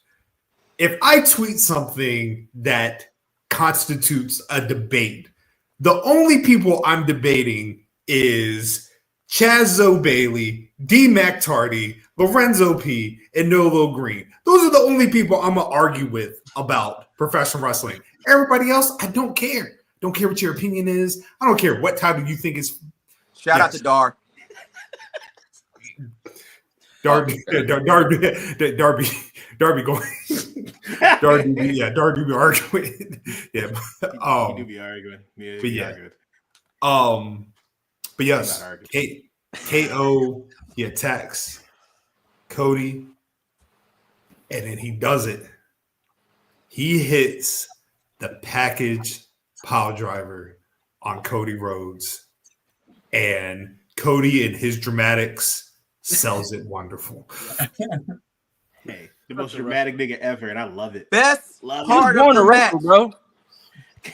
Born to wrestle. What we think about the post-match angle, fellas? He learned that sell from Tua. Man, come on, yo. God, Goodness gracious. but Tua said, "I'm a savage, bro. Don't feel sorry for me. That's what I do, Oos. Like I'm." He said 200 million. 200 million. I'm going out there. I hear you. Mm-hmm. The only thing different was Cody was like this. Tua was throwing neighborhood. Mm-hmm. That's the only Tua thing. was Man. Tua was going Damn. Yeah, that was scary, bro. Oh God. Ooh. Neighborhood is crazy. That nigga was throwing some shit up. Don't let the homies see this. Oh man. Okay, Cody. I see you got them. You into the times. You know for a fact Triple H was like, God damn it, I want to get in there. Bro, why he smacked the title like that? Like why he smacked the arm? The way he smacked it and then like kind of like walked away real quick and then kind of got back in his face. I will say this though real quick. Somebody earlier said that the best moments happened off camera. I'm gonna add somewhat of a remix and a caveat to that. It didn't happen off camera. What happened was Saturday night's main event is a program we all know could be for those 2 hours. We got to get this SNL money in, right? Chris Rock is on. We got to get this SNL money. Mm-hmm. What the E did was they took advantage of the day and age we are now, which is that of social media, right? And what they did was they said, and granted, it was people in the audience. They knew they probably was going to be shooting too, but it was plants that the E had to shoot on phones as well. Just like they always do, like before Monday nights, like we saw Xavier and Kofi walk in for Monday night. We saw the USA version 4K of that footage, but then we also saw the cell phone version of that footage and how the different people was reacting. So what they're doing is they're taking advantage of the social media aspect. They didn't have that back in Saturday night's main event time, so they're kind of taking advantage of that now. And we've seen shit happen, shit spill out, schmazes, all types of goofy shit post when that camera go dark. We've seen shit on our phone before, so they just said, why not do that tonight? So I thought it was excellent. No, I thought it was. It goes along with the story. It made sense to me. I was like, oh, okay, this is how you continuously push the story and keep building and keep adding layers. Like, don't go away from gosh. If it's working and it got you to the dance, keep fucking doing it. You know what I mean? I mean, yeah, it would have been dope to see, but how do we kind of get here? KO stomped this nigga outside his butt. You know what? Cody has a history of getting stomped out by his bus. Yeah.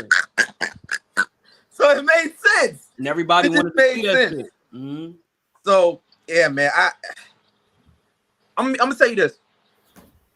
I'm pleasantly surprised of how good it's going because I didn't expect it to be where it's at now. And that's not a knock against either one. I just didn't know, like, I didn't see KO and Cody being the bridge between now and, you know what I mean, Elimination Chamber Mania, a Rumble EC Mania.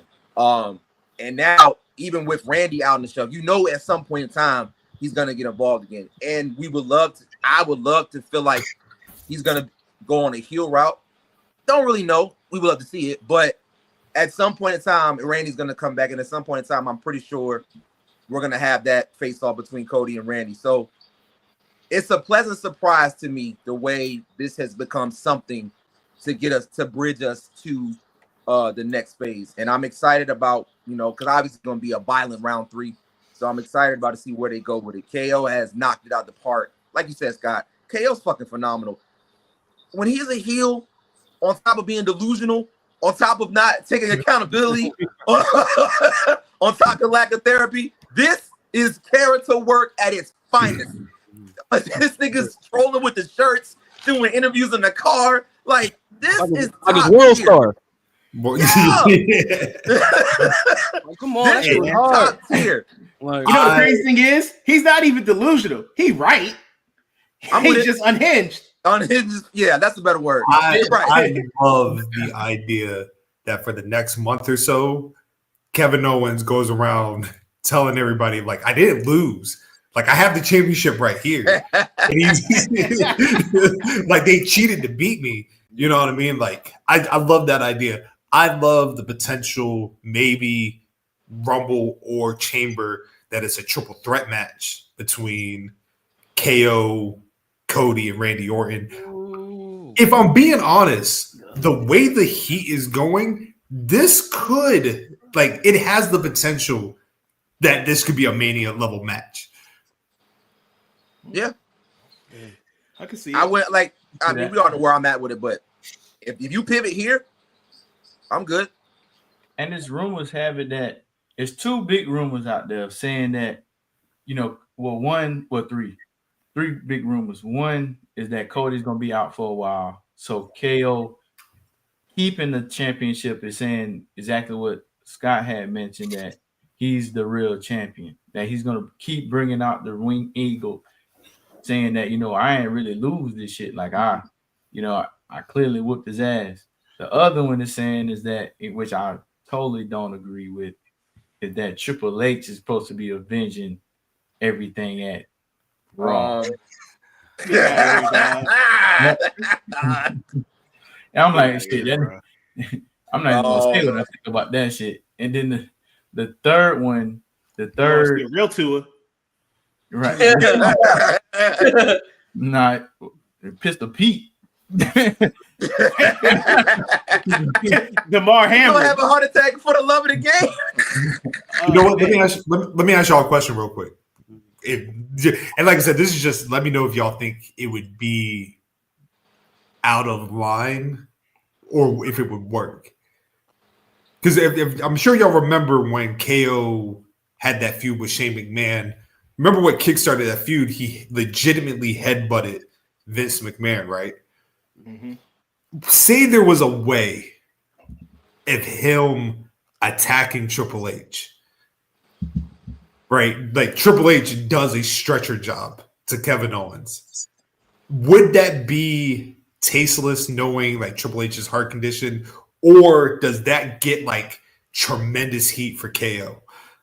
I think, like you said before, remember when you was talking about E? If E takes a bump, then okay, we know he's solid. It's not gonna. I'm pretty sure the clearance is, gonna go through. If Trips feels like he can do it, then that man's got a whole pacemaker in his heart. I feel you. All I'm saying is he's gonna be the final decision on that. So if it's gonna happen, you already know it went up the chain. So that's where I'm like, all right, if that's the case, then I'm gonna accept it. And like you said, yeah, it's gonna be nuclear. Like the way they could do it, maybe not in front of the live audience, but like, you know how they've been doing like this, like somebody be talking that you just see a whole bunch of people running and the camera follows them. They could do like a scene where like Triple H is laid out. Yeah, and Kevin Owens is, like everybody's holding Kevin Owens back. Right. It worked for me. That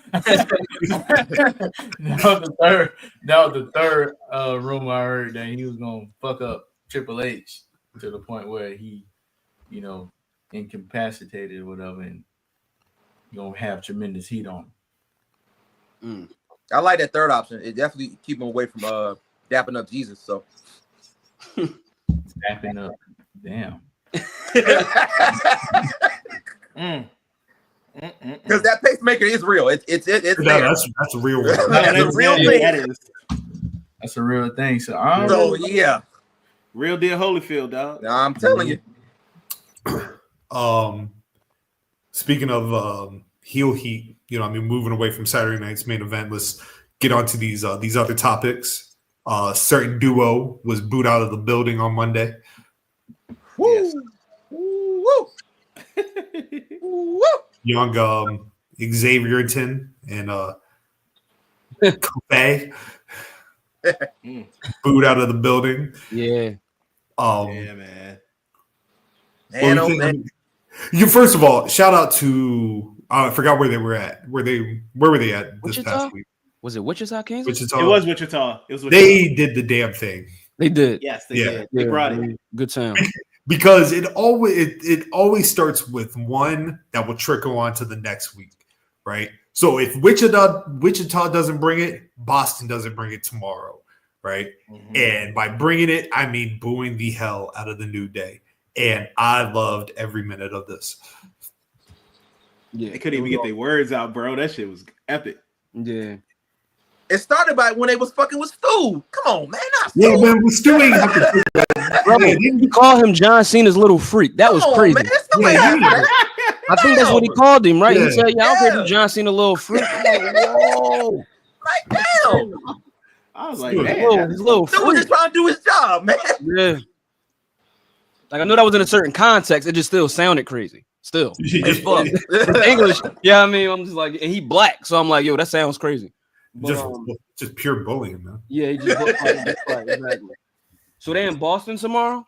I believe so, yeah. They definitely getting booed out of the garden. Oh, yeah. Damn. Oh, Kofi's hometown. And them's is niggas. They getting booed out of that garden. Oh, yeah. Sign, seal, deliver, mother. They're gonna start booing. They're gonna start booing and be like, It is in Boston. Yeah. When do we see Kofi Cena? about to get that work. See, Cena, I can imagine Cena would be at the first Netflix joint. Yeah. He's not gonna be there tomorrow. Yeah, but you don't think Stu or John Cena not gonna stand up for Stu? No, you saying like fantasy booking him to be on tomorrow night's Raw? I wouldn't say tomorrow night. They could look. I would love it, but they're gonna save him for the. They could. The New Day can bully Stu all like for the next 3-4 weeks now. Yes, they can. Yes, they could. Yeah, that's crazy. It'll fit perfectly. I'm sorry. Go ahead.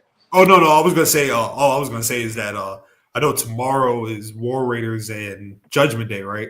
Yeah, I can see the War Raiders winning, and then that being an eventual feud. You know, another War Raiders New Day feud with the New Day taking the titles. Spend some time on that. Mm-hmm. I'm with that. And I was going to add to. I'm kind of curious to see. I wonder if they. I'm pretty sure they expected heat. Absolutely. I wonder if they expected like this much heat. You know what I mean, for the planning. So I'm curious. Have you heard that? Say it again. Have you heard them talking their interviews? They've been talking greasy. Yeah, so greasy. I'm with you. I just didn't know it was gonna be.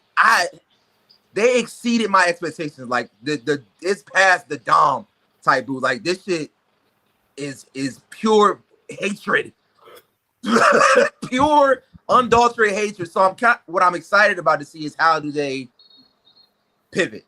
Because you got to have a balance towards that. You can't just be on like your New Day. Like you can't just not talk or not have a promo. Like you're up here. So I'm kind of curious to see, like, do they just do backstage segments? How do they pivot from that? Because it's only going to get worse. That's what we want.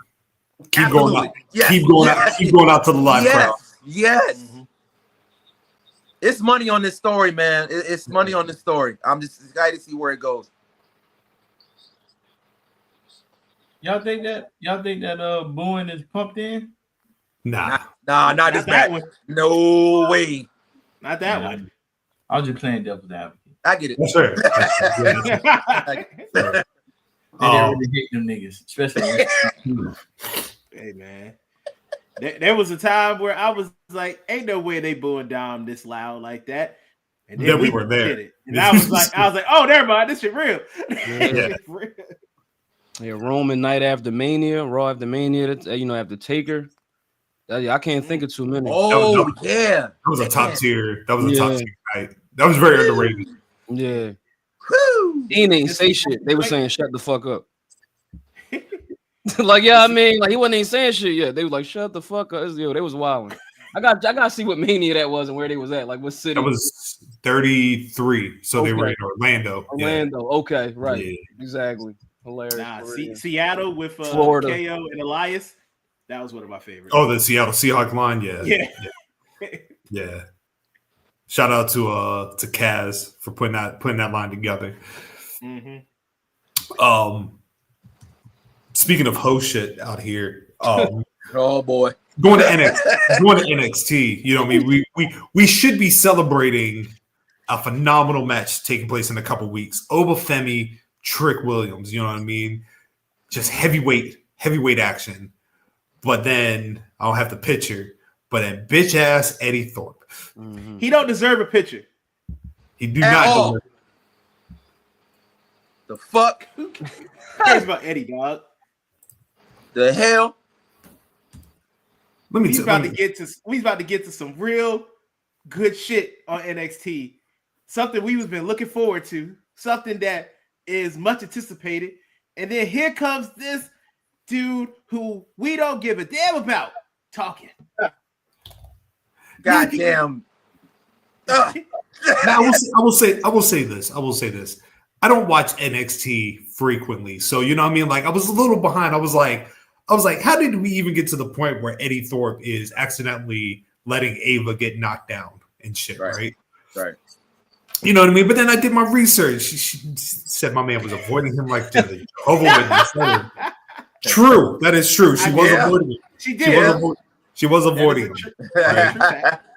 Look, Eddie, because it's insignificant. That's why. It doesn't matter. Now, when he came out, obviously the story, he gets hurt. Oba Femi takes his spot in the Iron Survivor. So the first thing this brother does is he comes to the ring and starts accusing the black man of attacking him. Mm-hmm. I'm like, bro, what are we doing? What are we doing here? What you know? What you I mean? would think him being Native American, you would kind of understand how bad this looks. Exactly. The optics. I will say, Oba Femi just ignoring him, like, yo, you're not even worth my time. And then getting to go cut a great promo while Eddie is still standing in the ring. That was great. Yeah. But then, you know, like he starts antagonizing Trick. And I'm like, what is going on here? Like, first of all, you attacked a black woman. You're accusing a black man of attacking you. Then you're belittling a black man. What trifecta are you going? Are you on that Triple H?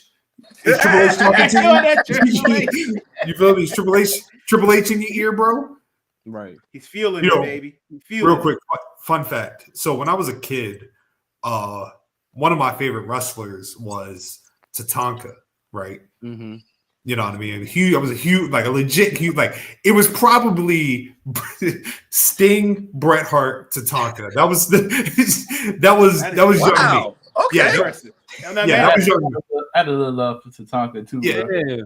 I remember. Flop. I remember when we started getting the page like up and rolling. I made a mention of Tatanka in passing, and he hit me back. He was like, "Thank you, brother. I appreciate you." I was like, "Yeah, yeah." Hey, yo, Scott, I wouldn't even get like those tapes from like Video Warehouse or Blockbuster. Well, I used to get to. If Tatanka wasn't on the one I really wanted, I'm like, fuck it, I'm gonna watch this shit. But I used to try to find the match list at the back, and like if Tatanka was on there, I more than likely would get the one Tatanka was on. You gonna lock in, right? Yeah. There's a match he had with Yokozuna. I love to death. Oh yes, yeah. So you feel me? Like, so I bring all this up because that Coliseum video talk. Come on, dog. Yeah. Shout out to Sean Mooney, dog. I say all that to say is I went on Tatanka's page. I was like, I ain't heard from my man in a minute, and all I just see is Trump propaganda. That was disturbing. just nothing but Trump. I had to make sure I was on the right page. I was like, is this Tatanka? It was. It was funny. I was devastated. Nigga, my heart dry. Nigga, this was my Hogan. This was my Hogan, bro. Norman Smiley, man. Fuck that. Yeah. Oh man, I'm dead. Yeah, that's funny. So then I just see Eddie Thorpe out here just disrespecting the black man. I'm like, what Oh, are that we nigga doing? Eddie Trope. Eddie Trope. Eddie It Trope is a is trope. crazy. Let's go with that. Let's stick with that. No, Let's stick with that one. sorry, come on. No, now y'all gonna make me do it. Like, no, Scott, you're right. It is kind of a trope because if y'all not like, y'all know me, man. Y'all know what I like to do. Mhm. Y'all know the very first Native American NFL football player. His name is His name is Jim Thorpe. His name is Jim Thorpe. You can look this up right now. He was a Native American man from the state He of played for the Raiders, right? Yes, there's a town here in Pennsylvania named after him because they incorporated the town. He did a lot of charity. He gave back to his people, all that good stuff. Yeah. He was an American. You dig what I'm saying? Indian. You know what I mean? Giving up to his people. I forget exactly what nation he was from. Pardon me, but his name was Jim Thorpe, and so it's kind of just like he's like a folk legend, like Paul Bunyan or some shit like that. And they just gonna give him the last name of Thorpe. And if y'all familiar, right? Like this guy. This is a former young lion. Like this is Carl Fredericks. Yeah. And so like seeing this iteration of him, I'm trying to figure out how I feel. So when you said the trope word as opposed to like his last name and just the alliteration of that, like I'm like, no, this is kind of a trope. Even though some of that may be like real, like some of the paint, some of the shit he's wearing, like absolutely. But I'm just like, is this his decision but I'm just trying to figure out like how I feel about like as a person that that has indigeneity in me. I'm a black person, but still. But I'm just like, what's going on? And keep in mind, grab wise, like you bring up the young lion, like we talking about the same class as Kevin Knight, Clark Connors, Alex Coughlin. You know what I mean? Like, and all four of them, they were trained by Shibata. So like, he came from like the grind. So like work wise, no disputing that. But just your tone with black people is just out of control. Then this bitch ass nigga's signing his contract. I deserve this. And then Ava, being the good-hearted person that she is, she's like, yo, we're still looking. We still gonna make sure we're gonna find out. This nigga said, I know who attacked me. She was like, what? He was like, you're looking at him. To be fair, that was pretty good. That was genius. That was genius. I'm gonna give him that one. All right. I didn't see that coming. So cool. I didn't either. But then I'm like, so you just accusing black people of things? Like you didn't even have to go all that route. Nope. But you know. Why did you accuse a black person? It could be somebody else. Twice. Lexus King is right there. Right? Blame him. I don't see you trying that shit with Tony D. Yo, Bull Buchanan's son is right. Why can't we do this? Is that nigga still? Is he still hired? He's still around? He's still there. He's with Damn. Hold up. What's my man name?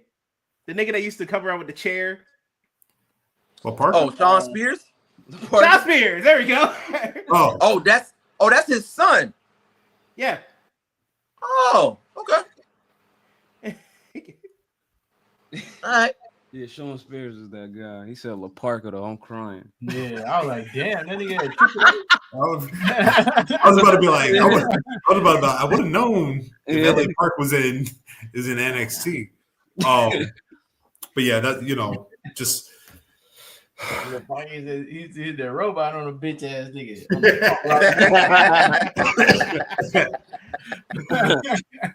So yeah, this win, this Tuesday it'll be Eddie Trick NXT Championship, Julia, Roxanne Perez, New Year's Evil, Trick and Oba, New Year's Evil. So NXT, they doing their thing. Going over to the B team. Toni Storm. Mm-hmm. Yeah, that's my dog. That's my dog. So good, yo. So good. Toni comes back Wednesday after Mariah May and Mina Shirakawa, which was a great match, by the way. It was. Match-wise, AEW's been cooking. These Continental Classic matches have been hitting. Like I said, for those who haven't seen it, please go out of your way to see last night's match between Mark Briscoe and Kyle Fletcher. That shit was fire. Incredible match. But after the match, we get rocker Toni Storm. She comes out, you know what I mean? Like we're like, yeah. Yeah, you know what I mean? We up. I'm always happy to see Toni Storm. And then she has her match on Rampage with Harley Cameron. And Shout she out to wins. Harley. Yeah, shout out to Harley. Shout out to Harley. Shout out to Harley. And then once again, it's a moment in this particular match where Toni goes and she starts to do the timeless joint, but then she's like, does the rockers joint, right? And then she has the match on Collision. And after the match, she announces that she is now officially All Elite. Yep. And she goes backstage and she introduces herself to Thunder Rosa, to Tony Schiavone. I didn't even. I gotta go back and watch. Yeah. I gotta go back and watch. She wilding. Yo, her joint with Mark Briscoe. Hilarious. She's like, yo, look, Mark Briscoe's right there. He like, Hey, yo, like you my coworker. Like, So it's like somebody had said, either she's going through an intense fever dream and she doesn't remember anything, or this is timeless Toni Storm playing Toni Storm. Either way, man, fucking gold. yeah, it's good. It's so good. She rocking right now, dog. Yeah, man. Yes. She is off the chain right now. And I was so curious, like how do you top? Because Timeless Tony was just phenomenal. So like, how do you even top that? Oh, Delulu. Bet. Bet. Yeah, they could do some shit here, man. They really could do some funny ass shit. And then that's the thing, though. Like Luther, I wonder what he up to. He probably chilling, you know what I mean? But I don't know. I'm just thinking about a few things. Did he come back and I don't know. Like I'm just thinking of like funny ass like vignettes that we possibly could see. Like try to remind her of who she is. No. What if she see herself on a poster? What, you know what I mean? Like, you know. I'm gonna tell you the funniest shit is gonna be on the truck. The funniest shit is gonna be when she has a face-to-face with Mariah May. Mm-hmm. That's gonna be that's gonna be top tier. Like, what's that gonna be like? You don't remember nothing Mariah talking about. And that's the thing too. How she gonna approach Mariah? Because like she's naming other people. Like I'm excited to be here with the likes of Willow Nightingale and da. Like, do she know who Mariah is? Like, does she? Like, well, she could be like, it could be like one of the champion currently, but it's like I don't. It's just that's like a funny thing, right? This funny question mark I got for the thing. It could be one of those things where like she like goes up to Mariah and like, I'm a huge fan of your work. Like, you know, you're an inspiration, and then like she starts having like triggers and start twitching. Yeah, based on something that Mariah said. Yes. Mariah probably gonna say some fly shit, and like she going, she gonna revert back. It's gonna send her back into the, you know what I mean? She gonna hear Mariah say some shit, and it's gonna put her right back where she used to be at. Like so many layers. I like this. I'm excited. I like it. It's gonna be great. A great ride. Well, I missed the comment. What'd she say, bro? This began before the week before Mariah and her were exchanging the most confused glance. Yeah, and if anybody can pull this off, very important. Yeah, Toni, she's great, man. Timeless. We are going to pass the mic over to our resident Ring of Honor watcher on this podcast, Chaz Obi. This Friday night will be Ring of Honor Final Battle, and you know, I mean, we're all intelligent grappers here. We know the history of the Hammerstein Ballroom, Ring of Honor Final Battle. Some of the most incredible matches have taken place. Low Key, Kenta, Kevin Steen, El Generico. You know what I mean? Just the names, the matches go on and on and on. Austin Aries, Samoa Joe, like it's just classics. And for Final Battle, we have a match that really caught my attention. It caught Max's attention so much he left. Yeah. Oh shit. So Chaz, can you please explain to our beautiful audience, why is there a match between Jay Lethal and QT Marshall on the main card of Final Battle 2024? The floor is yours, sir.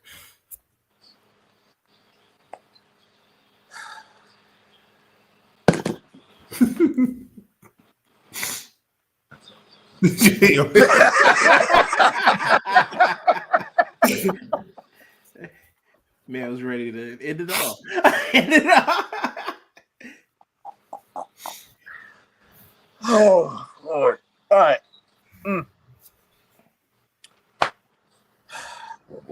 So, from what I watched, apparently Jay Lethal is trying to reintroduce himself, reignite his career, so to say. And what other place he can think of than the place where, he made his bones, made his name, ROH. QT Marshall, I guess, because still feeling a way that he lost to Big Boo.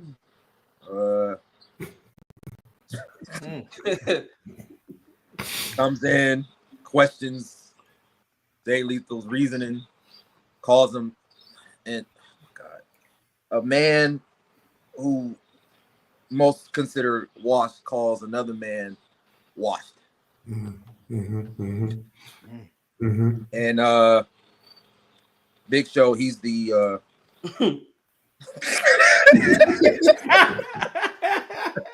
I had to. I'm sorry. Sorry, brother. I love it. Wait, did you say the Big Show? He did say the Big Show, yes. He's on Ring of Honor now? Yes. When this happened? All white. All white. You know what I mean? Tall wig. Big Show is the GM of ROH. Ew. It is pretty funny. Nigga, this is why they don't have a television show. Yes.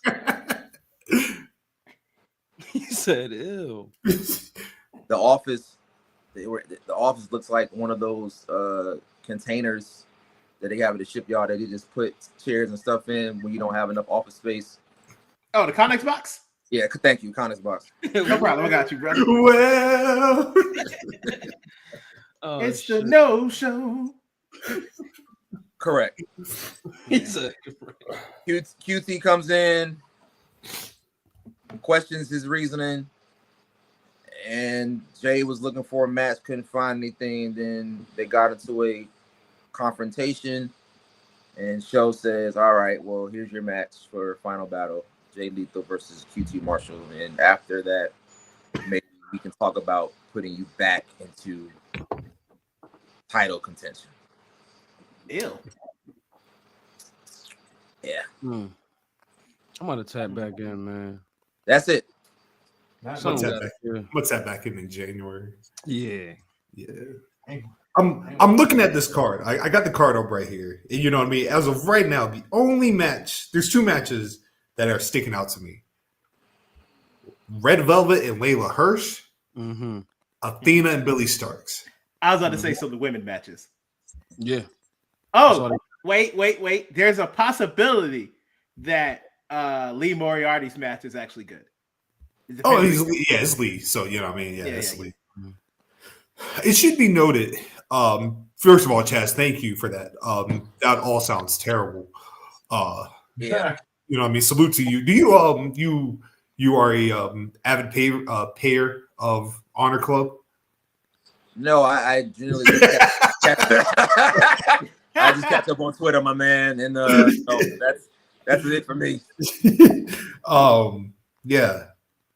It should be noted that the main event is supposedly Chris Jericho and Matt Cardona. And you know, I mean, Chris Jericho pulled up at GCW last night, attacked Matt Cardona, attacked Effie. Keep in mind, this was the same GCW card that Ricky Starks was pulled from. Hey, man, an AEW talent going to GCW.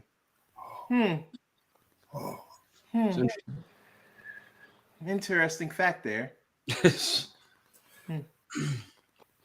You know, say barring this is not a this is not a work or anything.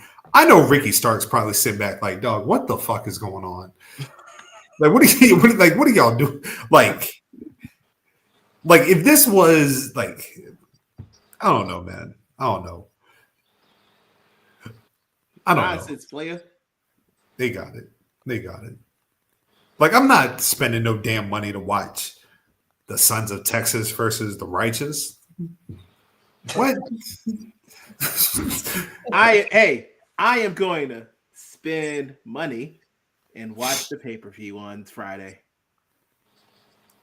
So, it's Friday. Yeah, sure. Yeah. I want to see Athena and Billy Starks. I want to see who Lee's mystery opponent is going to be. Yep. I'm definitely tuning in Red for Velvet. Oh, Jay Lethal, QT Marshall. You know what I mean? Mm-hmm. No.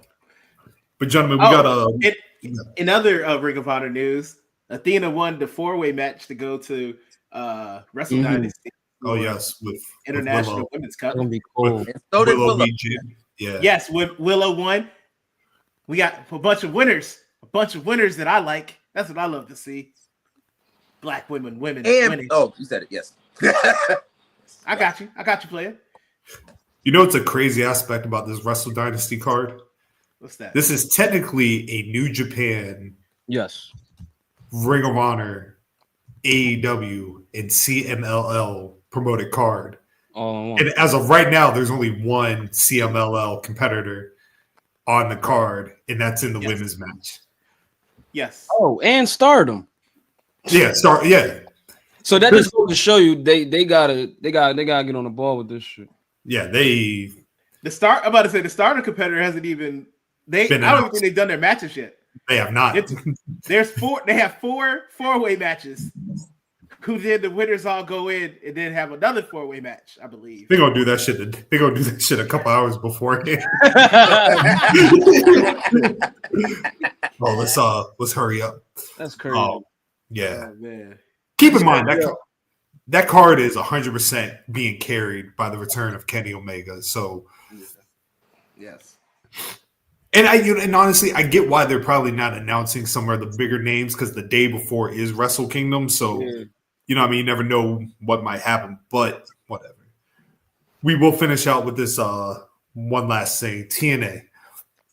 We don't talk about TNA often on this podcast. When we do, it could be either a hit or it could be a miss, right? So Friday's rocking, everything's good, copacetic. I hop on Twitter and I see that a certain somebody has re-signed with the company.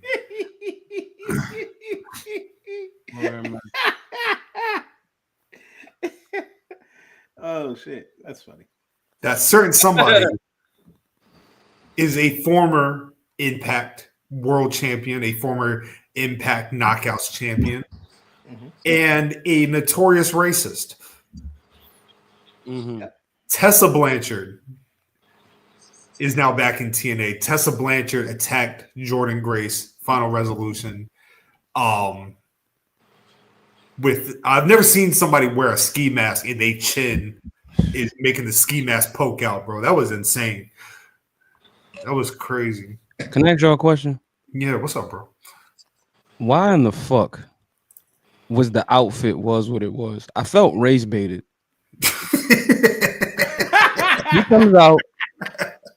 She comes out in a bubble coat, shiesty gold chain, and a pair of standard colorway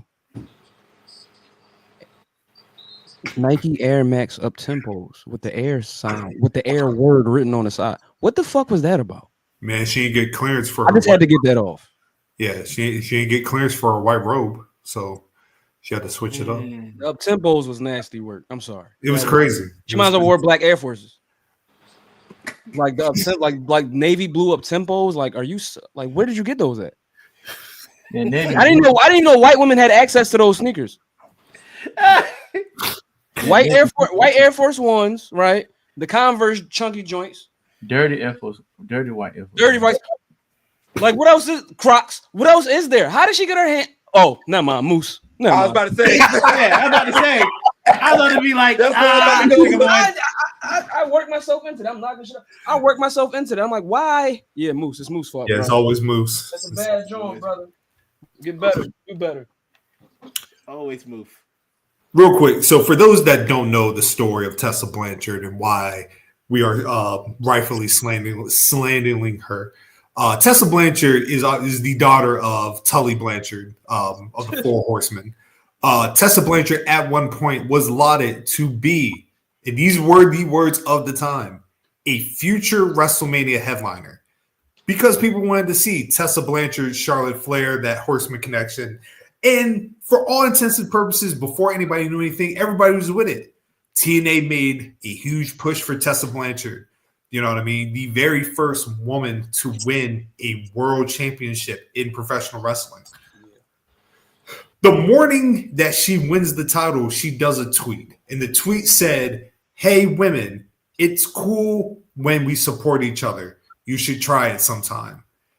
And then people rightfully called her out.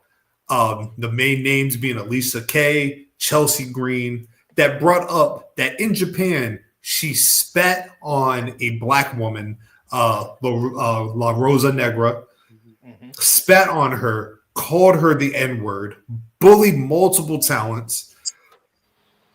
And you know what I mean? Like, everybody said that it happened. La Rosa Negra said it happened. The people that were there said it happened. Tessa Blanchard, with white women privilege that she experiences, never apologizes for the incident. She just says that I never said the word. TNA goes forward. They give her the title.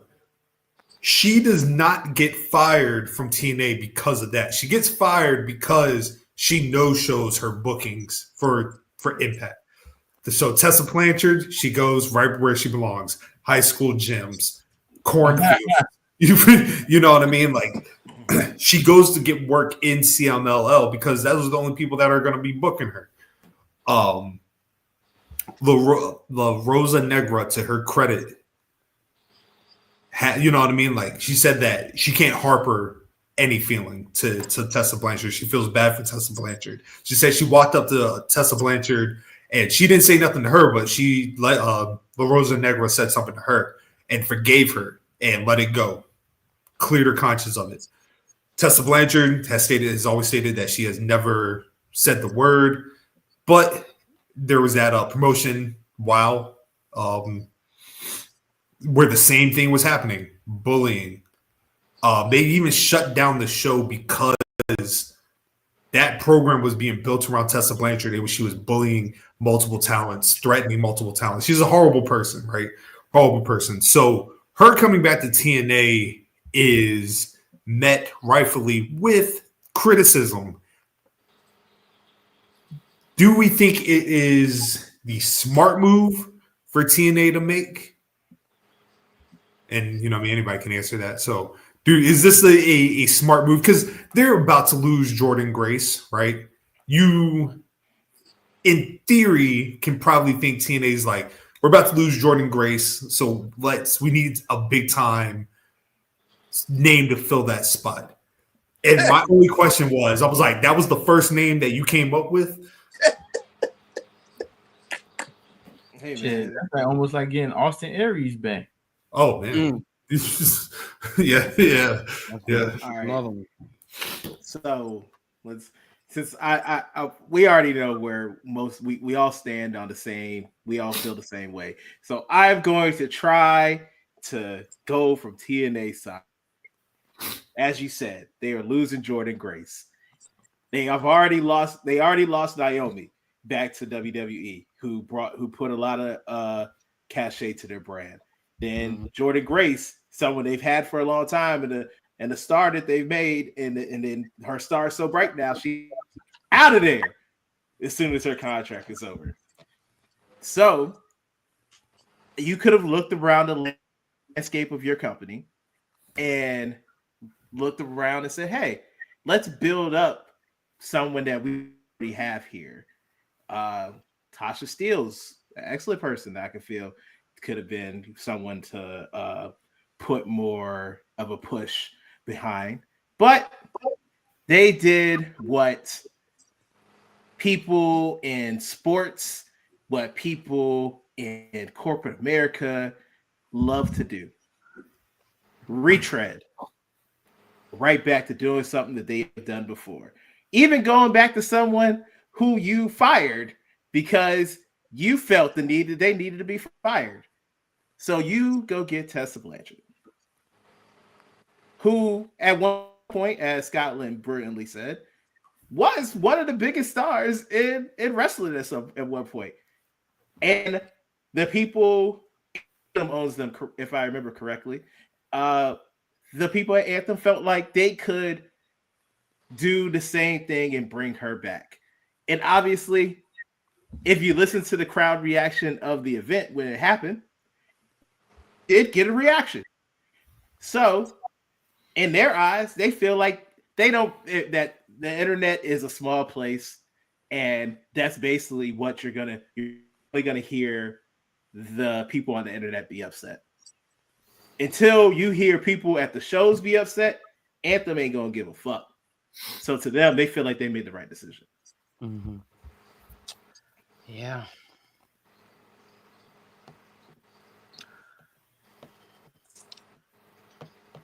This might be, I don't know, it's non-wrestling related. If I'm not mistaken, I think Steve Harvey is on the board at Anthem. Is he now? I think so. If I'm not mistaken, I believe he's one of the big wigs at Anthem. I'm gonna look it up, but if I'm not mistaken, when the sale took place, I believe he was there. He was one of the receivers. I'll look it up, but that just popped into my head. Hey man, shout out to Cat Williams. I know Steve Harvey probably loved Moose. I wanted to set. That's why I'm like, yeah, I need this to set up something. Yeah. I think he is there, dog. If I'm not mistaken. Boy, you used to play what? You in the wrestling? Yeah.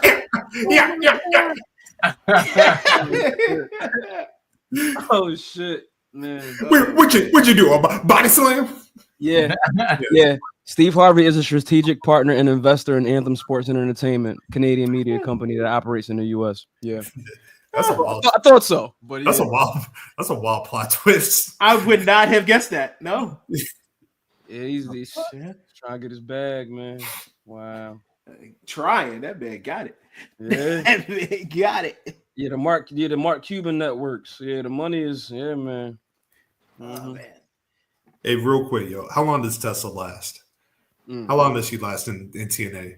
Did she make it the full year? Damn, that's a good idea. She can't keep mugging commentators and shit. That's a bit much. She mugged the shit out of her, yo. That was a lot. That was a shoot mug. Yeah. That was like a real, like East Coast type joint. I was like, yo, you already starting off. Right. What are you doing? Like, you on very thin ice. I was about to be like, her leash cannot be that long, bro. Like they're not gonna have that much patience. I'm gonna tell you, it's fucked up. We got the same birthday. Fuck. Damn, I'm sorry. Damn, that's crazy. It's like her, Mick Jagger, Stanley Kubrick, and Tessa Blanchard. That's corny. Like all these legends and then her.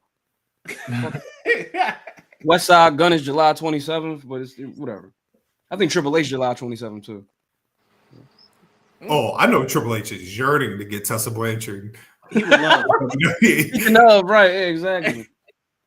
Yo, he can't wait for her to be a big star again. So he be like, yoink. That was a conversation.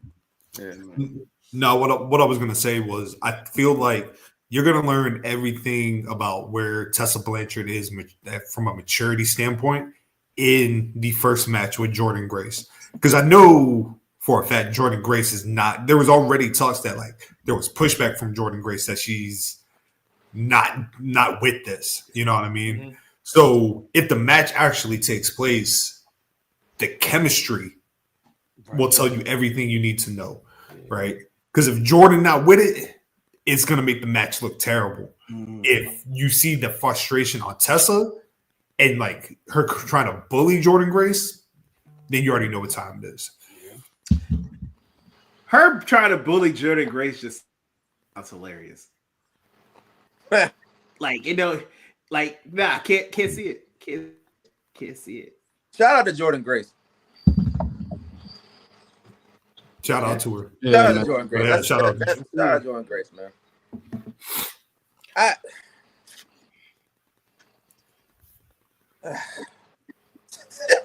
don't understand this. I just don't.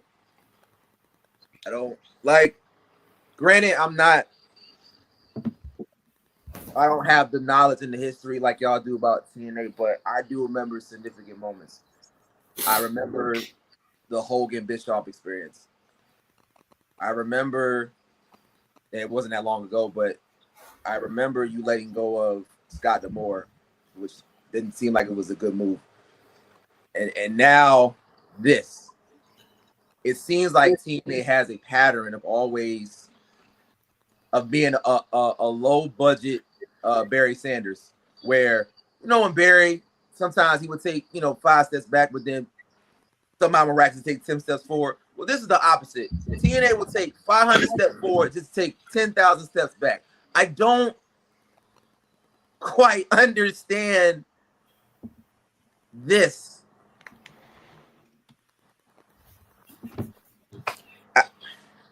Like, even if you were trying to figure out what you were going to do to fill a void.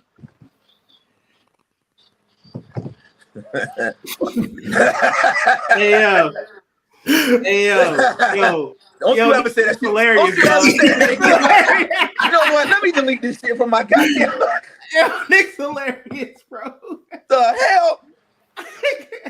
That was funny. No, it wasn't. No. Yeah, we'll see what happens, man. Hey, man, fuck Tessa Blanchard, dog. There you go.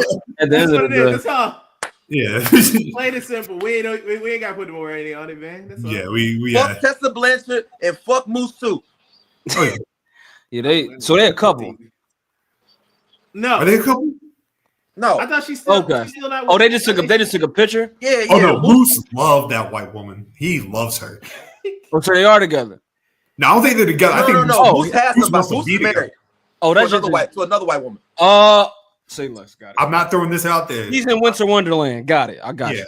I'm not throwing this out there, but we all know who Tessa's former partner is, correct? I'm forgetting right off, man. I know. He hates him. He hates him, Lo. Think about it. Who does Scotland hate? Who do I hate? Who does Scotland hate? Oh, yeah, I think they did was a couple. Trevor? Ricochet? Yes. There was a couple, wasn't it? Yeah. I forgot about that. Yeah. I forgot about that. Yeah, that Kentucky, North Carolina connection between them two. They ain't shit. Yeah, Ricochet funny, man. I see why you hate Ricochet, man. I love your hate for Ricochet. Actually, I get it now, brother. Eagles fan or not, with him, he's. Mac, what'd you say? Yeah, that make a little bit more sense now. Like you put it more in the context on why you don't like that nigga. I was like, damn, why did it come from? Then you say he was knocking Tessa Blanchard off. Like this nigga, I ain't got no type. He ain't got no type, boy. Yeah. But that shit offended Chaz so much he left. Really did. He's back. No, back, baby. Oh man, that's funny. Chazo. That nigga pissed. Just for people that want to see the chat one more time. Yeah, just let it be known. Let it be known. Hey man, you know what? We listen. We all love Samantha around here, but we need to have a conversation. That we'll do that offline because I'm pretty sure she had the same knowledge we got. I'm gonna leave it there. Yeah, because if we go the route I want to, we go. Yeah, I was just thinking the same shit. Oh man, oh no. We're not gonna do it. We good. I know where you at. I'm picking up what you're putting down. So let's. All I'm saying is just there's always a reason. Sometimes the reason just not clear. Oh, it's crystal clear right now. Yeah. Oh, it's not black and white. Nah, she on So y'all know nothing about He's trying to find the Prince of England. Oh shit. But anyway, that's all I got for the night. Yeah, brothers. That's it. Just some house notes. This week on Twitter, I will be formally announcing the categories for the BGWPod Awards that will be taking place in 2 weeks. We need to figure out how we're doing this, fellas. Like, are we individually picking our own winner? Are we picking the winner as a collective unit? No, we all have our own vote, and then whoever wins is who wins. Oh, so we have our own vote and we argue. Bet. Yes. Yeah, all right, cool. I like that. Yeah. Yeah. So we want to hear the people's input. So when we do the post, I'm gonna ask, who do you consider wrestler of the year, fit of the year, still image of the year, et cetera, et cetera. We will also be doing the BGW first ballot Hall of Fame ceremony on the BGWPod Awards. That's right. Sure. And I will tell y'all who my recommendations would be. But yes, that will be in 2 weeks. Trying to think anything else. Nope. Nothing on my end. Yeah. Now we good? All right, cool. Good. You can find me at PoeticScotland on IG. PoeticScotland on. You already know. Yeah.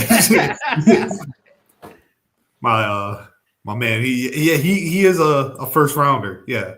But you can find me at PoeticScotland on X, Scotland_Underwood on IG. Go follow the articles, DAR Sports and Media.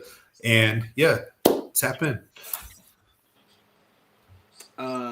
You can find me at LOfrmTHELEAF on Twitter, Instagram, and Blue Sky. Follow the pod pages on those same 3 platforms. We will have a new episode of Until the Final Whistle on Wednesday. Shout out to Cheevers. Indeed. The real star of the Final Whistle. Yeah, dog, the real star of the Final Whistle. That's my man. So there will be no slander towards him. But yeah, man, another episode. And yeah, y'all enjoy. You can find me at Short King Love Child on Black Planet. That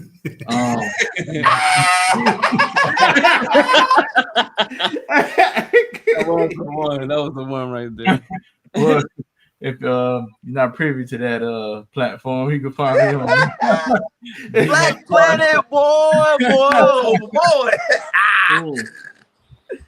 Woo! Man, DMacTardy on Twitter and X? What do you call it now? Twitter, X? We don't X, know. Whatever you want to call it, brother. Twitter. Yeah, that shit and Instagram. God damn it.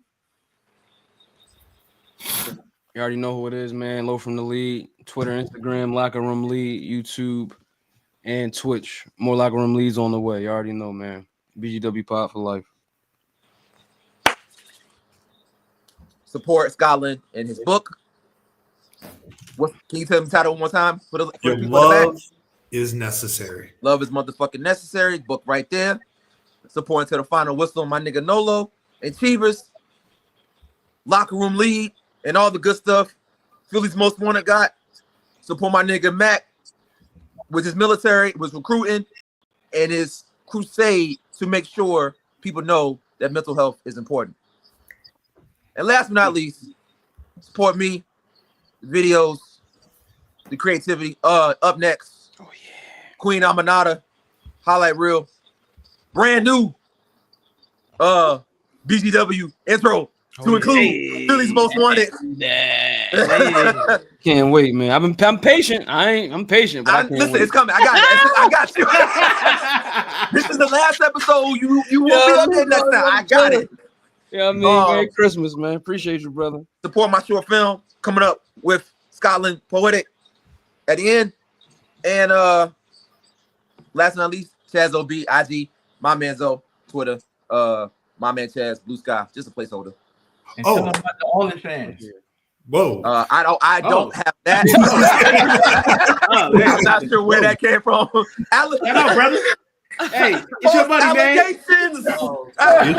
Get your money, Black King. Get your money, bro. Accusations. You know, I was gonna announce something because I just remembered it, but I'm not going to now. I can't top that. Yeah. I'll do it next week. But yeah. On the road to 188, fellas. 200 is rapidly approaching. It is. We should finally figure something out with that. We should probably. Yeah. We'll talk. Yeah. But yes, we don't have anything else, gentlemen. Are people watching? Until next time, we are out. Peace out to my world. And at the end of the day gotta end. That's a fake gun, by the way. I'm sorry, this is fake. Yeah, please, man. We're trying to, we're not trying to. It's not real. All right. It's a prop gun. It's a prop. It's a joke. It is not real. We are out. We get banned next week because of my dumb ass. That'd be wild. Yeah. Peace.